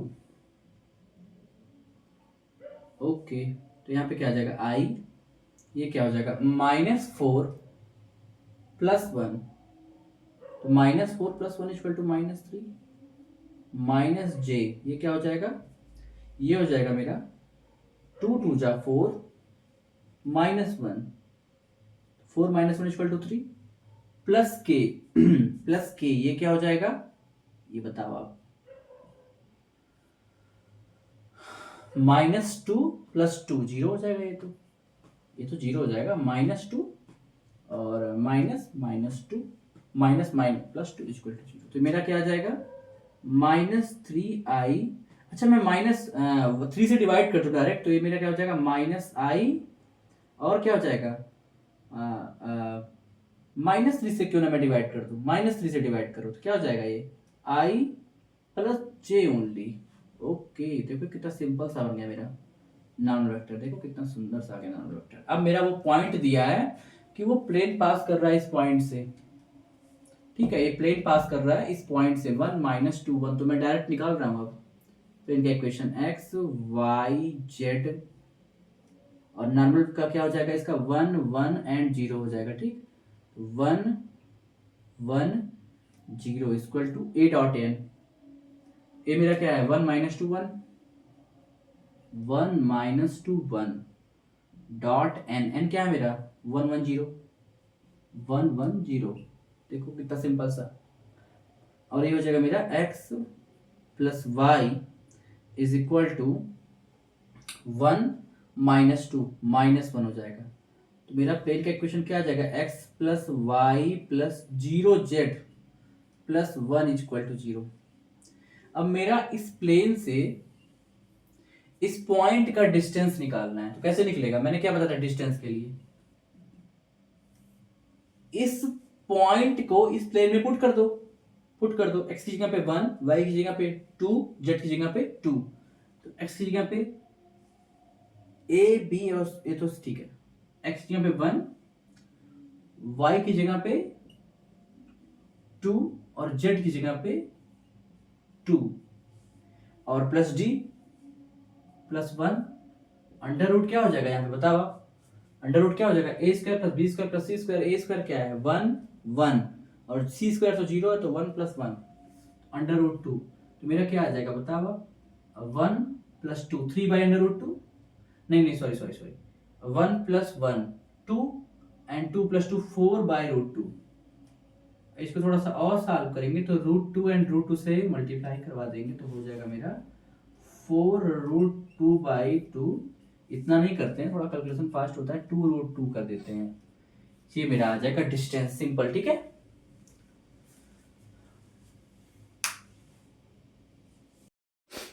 जैसे हम लोगों ने distance between two parallel line पढ़ा था, लाइन में, स्ट्रेट लाइन में, वैसे ही यहाँ पे हम लोग पढ़ेंगे distance between two parallel plane, ठीक है। तो चूंकि पैरेलल प्लेन होगा तो एक बात बताओ आप, एक प्लेन ये है, एक प्लेन ये है, तो दोनों का नॉर्मल भी तो सिमिलर होगा, या तो सेम होगा या तो उनका रेशियो सेम होगा, ठीक है।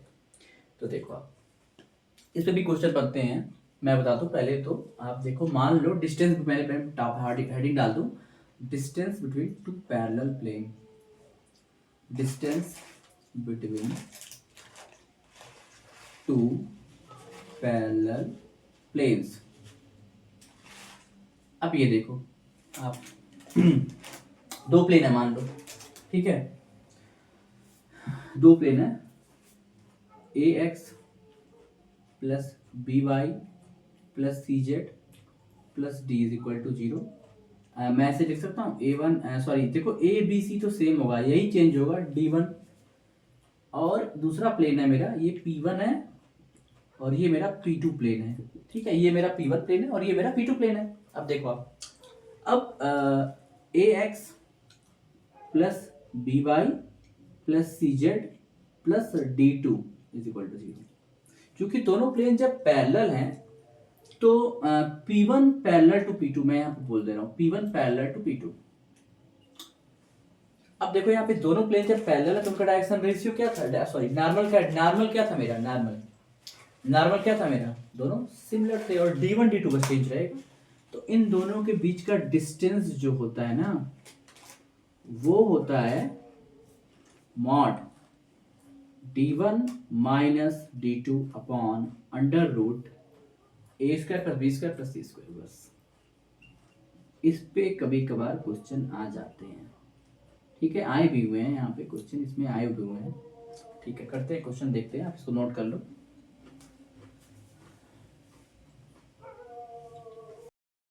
Now let us take an question came in 2010 advance, okay, J advance। if the, अब देखो आप, if the distance between the plane this and the plane containing this, देखो डिस्टेंस पे क्वेश्चन आ गया, एक प्लेन दे दिया है वो भी आधा अधूरा, आधा अधूरा क्यों, क्योंकि यहाँ पे ए और डी नहीं दिया है।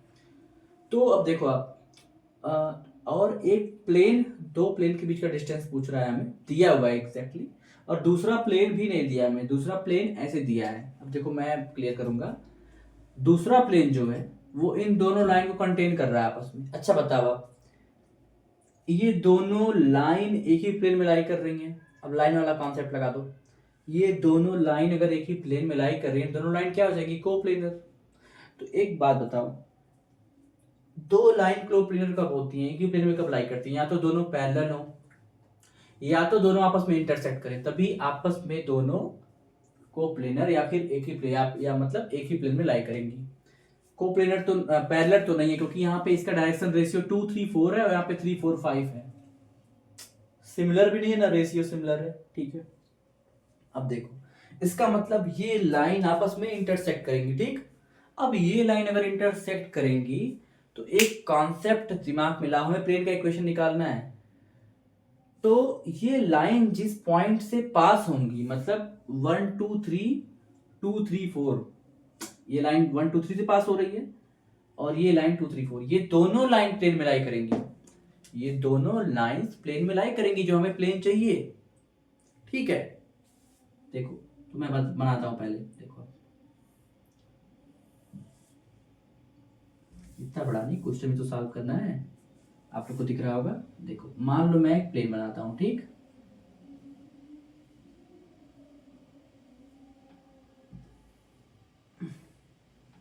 अब देखो इसी प्लेन का इक्वेशन चाहिए मुझे, क्योंकि हमको इस प्लेन का और इस प्लेन का डिस्टेंस √6 दिया हुआ है, और इस प्लेन का इक्वेशन हमें इन दोनों पॉइंट लाइन के थ्रू मिलेगा। कह रहा है इन दोनों लाइन इसी प्लेन में कंटेन कर रही हैं, ये दोनों लाइन, मैंने बोला ना ये दोनों लाइन कोप्लेनर हैं, मतलब एक प्लेन में लाई कर रही हैं, एक प्लेन इनको आप अपने आप में कंटेन कर रहा है, it means that these two lines are coplanar. अगर ये दोनों कोप्लेनर है, दो ही चांस बनता है इनका, या तो ये पैरेलल हो या तो ये इंटरसेक्ट करें आपस में, ये तो पैरेलल तो नहीं है, क्योंकि इनका ना डायरेक्शन रेशियो सेम है ना उनका रेशियो सेम है। तो क्या हो सकता है ये दोनों इंटरसेक्ट करेंगी, तो करा दो भैया ना इंटरसेक्ट। ये मान लो ये लाइन L1 है और ये लाइन L2 है, तो ये लाइन पास कर रही है, मान लो L1 है और ये L2 है। L1 पास कर रही है 2 3 4 से, तो 2 3 एंड 4। L2 पास कर रही है 3 4 5 से, 3 4 5। अच्छा, इस लाइन का डायरेक्शन रेशियो क्या है, वेक्टर डायरेक्शन वेक्टर क्या है इस लाइन का बताओ। सॉरी पास कर रही है 1 2 3 से, मैंने डायरेक्शन रेशियो लिख दिया, सॉरी पास कर रही है 1 2 3 से, 1 2 3 से, आप लोग को दिख रहा होगा 1 2 3, और ये पास कर रही है 2 3 4 से, 2 3 4। ओके, अब बताओ इसका डायरेक्शन रेशियो है 2 3 4 और इसका है 3 4 1। ओके 3 4 1, तो इसका डायरेक्शन रेशियो 2 3 4, इसका डायरेक्शन रेशियो है थोड़ा बाहर निकल 2 3 4 और इसका डायरेक्शन रेशियो है 3 4 1। ओके ठीक है, 2 3 4 3 4 1 3 4 5 3 4 3 4 5, क्यों गलती हो रही है, 3 4 5। ओके 2 3 1 एंड 2 3 4 है भैया, 2 3 4 एंड 4 3 4 5। ओके चलो ठीक है, अब मुझे बताओ ये इसका डायरेक्शन रेशियो है, इसका डायरेक्शन रेशियो, और ये जो पॉइंट है ये प्लेन में तो लाई करेगा, इसी प्लेन में भी तो लाई करेगा, जो ये पॉइंट है 1 2 3 एंड 2 3 4 इस प्लेन में भी लाई करेगा। अब बताओ इस प्लेन का इक्वेशन मुझको चाहिए, और इस प्लेन की में हमें एक पॉइंट चाहिए और इस प्लेन का एक नॉर्मल वेक्टर चाहिए।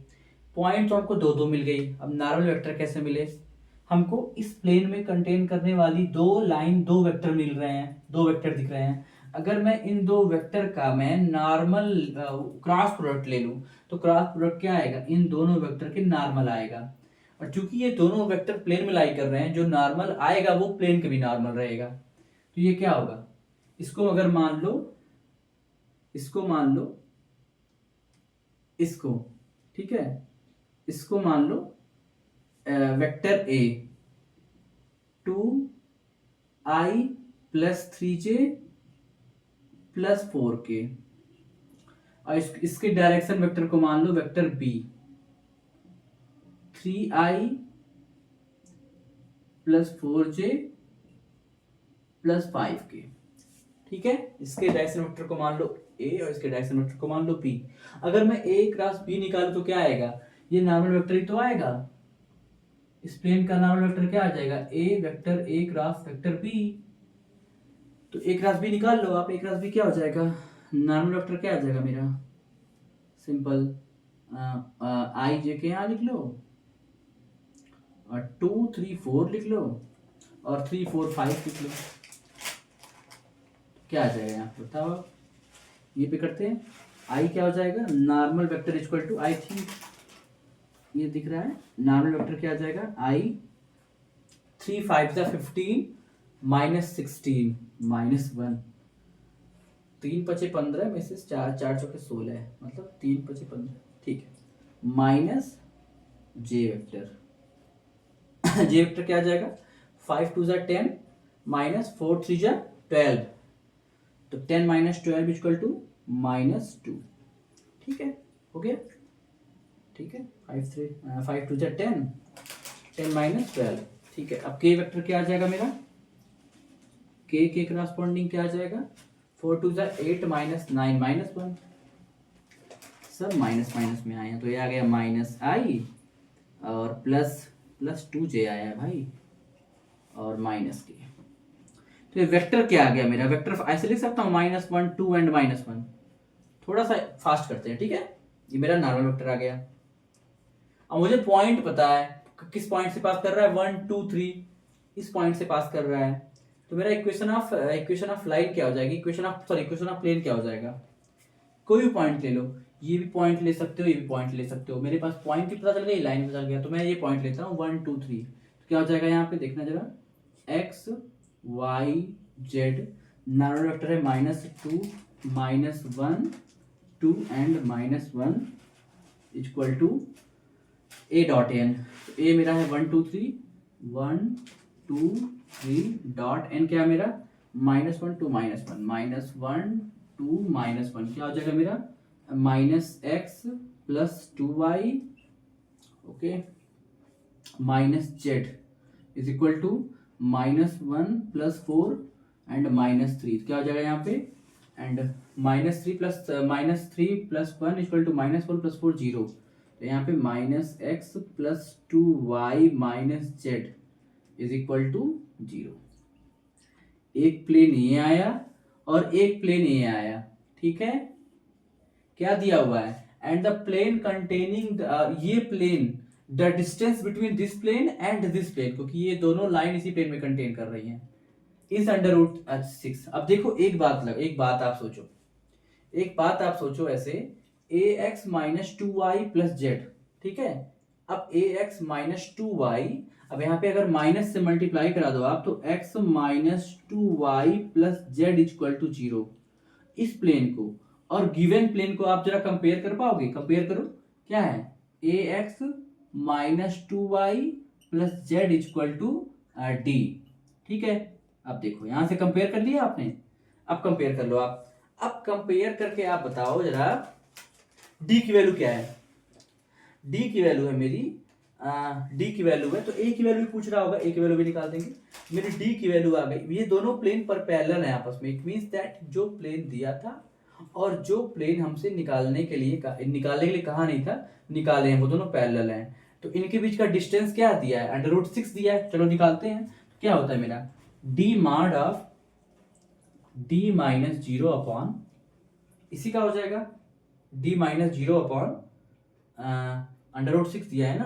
तो a की वैल्यू क्या हो जाएगी यहाँ पे 1 - 2 एंड 1 का स्क्वायर, तो 1 का स्क्वायर प्लस -2 का स्क्वायर। आप यहाँ से कंपेयर कर लो ना, तो a की वैल्यू आपकी दिख रही है यहाँ पे क्या है, a की वैल्यू क्या है, a की वैल्यू है 1 - 2 एंड z की वैल्यू ये z है, ठीक है, ये z है, z एक यहाँ पे इसकी वैल्यू 1 दी हुई है, ठीक है। दोनों प्लेन पैरेलल हैं तो distance between two parallel plane वाला फार्मूला लगा देंगे हम, ठीक।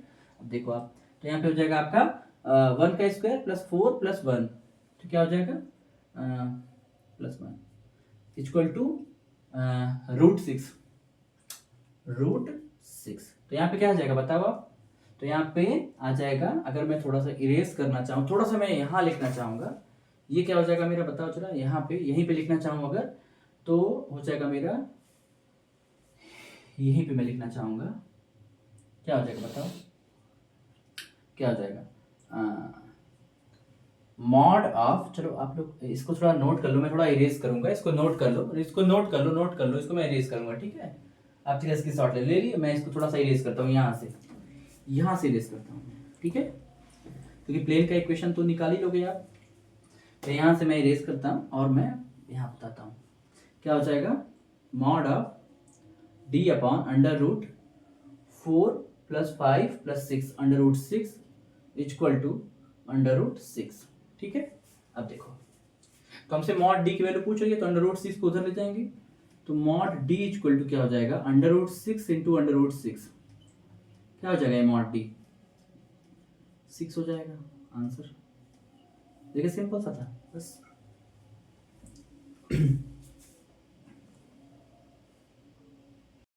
नाउ देखो आप, एक क्वेश्चन और है जो सिंपल है, उसी पर डिस्टेंस पे ही बेस है, ठीक है। देखो आप 2021 में आया था, क्या कह रहा है the equation of the plane, ठीक है, पैरेलल टू दिस प्लेन। अच्छा, इस प्लेन के पैरेलल कोई प्लेन कैसा होगा बताओ भाई। a x y z के कोफिशिएंट तो वही रहेंगे, प्लस बदल जाएगा d। तो इस प्लेन के पैरेलल कोई प्लेन कैसा होगा, ऐसा हो जाएगा, मान लो वो प्लेन x - 2y + 2z और प्लस मान लो लैम्डा है वो, ठीक है। ये प्लेन है मेरा, विच आर एट यूनिट, मतलब जिस प्लेन की बात हम कर रहे हैं, इस प्लेन की, जो इस प्लेन के पैरेलल है ये प्लेन, वो यूनिट डिस्टेंस, यूनिट मतलब 1 unit distance from this point, मतलब ये प्लेन इस पॉइंट से यूनिट डिस्टेंस पे है, ठीक है भैया। निकालते हैं बारी बारी, जो पूछा है निकालते जाते हैं। तो डिस्टेंस क्या होता है प्लेन का, मैंने बताया था ना, पॉइंट को प्लेन में पुट कर दो तो डिस्टेंस क्या हो जाएगा, पॉइंट को प्लेन में पुट कर दो तो 1 माइनस 2 इंटू 2 और plus 2 into 3 plus lambda upon under root, इसके नॉर्मल का क्या कर देते हैं स्क्वायर, मैग्नीट्यूड निकाल लेते हैं, 1 square plus 2 square plus 3 square, unit distance from this point, 1 का स्क्वायर प्लस 2 का स्क्वायर प्लस 3 का स्क्वायर। Okay simple. ये कह रहा है ये 1 है, यूनिट है, मतलब distance from this point to this plane is 1। ठीक है, तो हमसे पूछ रहा है फाइंड द वैल्यू ऑफ के। ठीक है, तो हमें पहले लैम्डा की वैल्यू पता चलेगी। ठीक है, सब कुछ निकल जाएगा, सिंपल है। ठीक है, तो इससे क्या आ जाएगा मेरा, देखो जरा बताओ, तो ये हो जाएगा 1 माइनस 2 इंटू 2 4, यही मैं डायरेक्ट लिख दे रहा हूँ 4। ठीक है, 2 3 जा 6, डायरेक्ट में 6 लिख दूँ, तो यहाँ पे 6 4 10 में से गया 9 plus lambda, 9 plus lambda upon, देखो आप, ओ सॉरी नहीं नहीं ठीक है ठीक है, ठीक तो है, सब सही है। 1 प्लस 4 5, 9 प्लस 5 अंडर रूट, देखो आप यहाँ पे जाएगा 9 9 4 13 1 14, कुछ बन रहा है यहाँ से, 9 प्लस लैम्डा इक्वल टू 1 1 2 3 1 2 2, सही तो निकाला मैंने यहाँ। एक मिनट, ये हमने पॉइंट का, वही मैं सोच रहा हूँ, ये पॉइंट का मैं स्क्वायर कर दे रहा हूँ, इसका थोड़ी होता है, इसके नॉर्मल वेक्टर का होता है 1 प्लस 2 प्लस 2 का स्क्वायर होता है, सॉरी फॉर दैट, सॉरी। तो यहाँ पे हो जाएगा 4 4 8 ठीक 9, तो यहाँ पे 9 हो जाएगा और बचेगा 3 हो जाएगा वहां पे। ठीक है, तो 9 plus lambda is equal to 3, तो यहाँ पे क्या हो जाएगा 9 प्लस लैम्डा, मॉड हटेगा तो यहाँ पे प्लस माइनस 3 हो जाएगा, प्लस माइनस 3। ठीक है, अब देखो आप, तो यहाँ पे प्लस माइनस 3, अगर हम प्लस 3 लेंगे तो यहाँ पे देखो लैम्डा की दो वैल्यू निकल के आएगी। एक बार लैम्डा इक्वल टू, अगर मैं ले लूँ यहाँ पे, एक मिनट, तो यहाँ से मेरा शायद एक और चीज गड़बड़ आ गया है। तो यहाँ पे अगर मैं देखूँ तो यहाँ पॉइंट पुट करूंगा तो 1 माइनस 4, ओ सब्ट्रैक्ट होगा ना, यहाँ पे 6 1 7 में से 4 गया, 3 बचेगा यहाँ, गलती, थोड़ा मैं थक गया हूँ, 6 में से 1 गया, 7 में से 4 गया, 3, तो 3 प्लस लैम्डा होगा ना यहाँ, 3 प्लस लैम्डा, यहाँ पे 3 plus lambda equal to plus minus 3, mod हटेगा। अच्छा देखो यहाँ पे अगर मैं प्लस 3 लेके चलूँ, lambda equal to plus 3, sorry lambda equal to, मैं यहाँ पे प्लस 3 लेके चलूँ, 3 प्लस लैम्डा इक्वल टू 3, तो लैम्डा इक्वल टू 0 आ जाएगा। और मैं एक बार अगर लैम्डा इक्वल टू, यहाँ पे इसको, इसकी वैल्यू में माइनस 3 लेके चलूँ, तो लैम्डा इक्वल टू क्या आ जाएगा, माइनस 6 आ जाएगा। देखो ना आप ऐसे, यहाँ पे देखो 3 plus lambda is equal to, मैं प्लस 3 लेकर चलूंगा तो 3 3 कटेगा तो लैम्डा इक्वल टू 0, और अगर मैं लेके चलूँ 3 plus lambda equal to minus 3, तो लैम्डा इक्वल टू माइनस 6 आ जाएगा। ठीक है, हो गया। अब यहाँ पे देखो lambda equal to 0, lambda equal to minus 6। ठीक है, तो यहाँ पे देखो क्या हो जाएगा, ये था equation A X plus B Y plus C Z plus D. अच्छा मैं डी ले लिया था ना, तो डी तो लैम्डा है, सॉरी डी तो दिया है यहाँ पे, तो डी तो लैम्डा, ठीक है वही है लैम्डा, तो डी कर दो इसको, वही है डी कर दो इसको, डी। ठीक है, इसको डी कर दो, सिंपल सी बात है, इसको आप कर दो डी। ठीक, d equal to 0 and d equal to minus 6। ठीक है, अब देखो आप, अब क्या हो जाएगा यहाँ पे, अब ये जो d इक्वल टू 0 पे अगर हम निकालना चाहें ये वैल्यू, ठीक है, अब b की वैल्यू मुझे पता है, b की वैल्यू है, इससे कंपेयर कर लो ना आप, a की वैल्यू है मेरी 1, कंपेयर कर लो इन दोनों इक्वेशन को, इसको और इसको, अब b की वैल्यू हो जाएगी -2 एंड c की वैल्यू हो जाएगी 2 एंड d की वैल्यू मेरी 0 है, यहाँ पे 0 लेके चलेंगे, एक बार -6 लेके चलेंगे, एक बार दो वैल्यू मैं क्यों लेके चल रहा हूँ, क्योंकि यहाँ पे प्लस माइनस आया था और मुझे वो k की वैल्यू निकालनी है जो पॉजिटिव वैल्यू ऑफ k निकालनी है ना, मुझे क्या निकालनी है, पॉजिटिव वैल्यू ऑफ k निकालनी है। तो अब देखो आप, अगर मैं d इक्वल टू 0 लेके चलूँ, सिंपल सा आप देखना एक बात, यहाँ से k इक्वल टू क्या आ जाएगा, k इक्वल टू आ जाएगा b माइनस डी, b की वैल्यू है -2 -0 अपॉन c माइनस है, c क्या है मेरा 2 -1, क्या k इक्वल टू आ जाएगा -2/1, k इक्वल टू -2। ये नहीं लेना है मुझे क्योंकि हमको k की पॉजिटिव वैल्यू चाहिए, for the positive value of k। Okay, अगर d इक्वल टू -6 ले ले तब देखिए k क्या आता है, k की वैल्यू क्या आ जाएगी b - t। तो b वैल्यू है -2 -6, तो -2 + 6 हो जाएगा अपॉन, ये क्या हो जाएगा मेरा अपॉन c है मेरा 2 -1 1, 2 - 1 इक्वल टू 1, तो ये हो जाएगा मेरा 4/1। तो k इज इक्वल टू 4 आ जाएगा आंसर। ठीक है, ये पॉजिटिव वैल्यू आंसर आएगा k इक्वल टू 4। ठीक है, आप इसको नोट कर लो।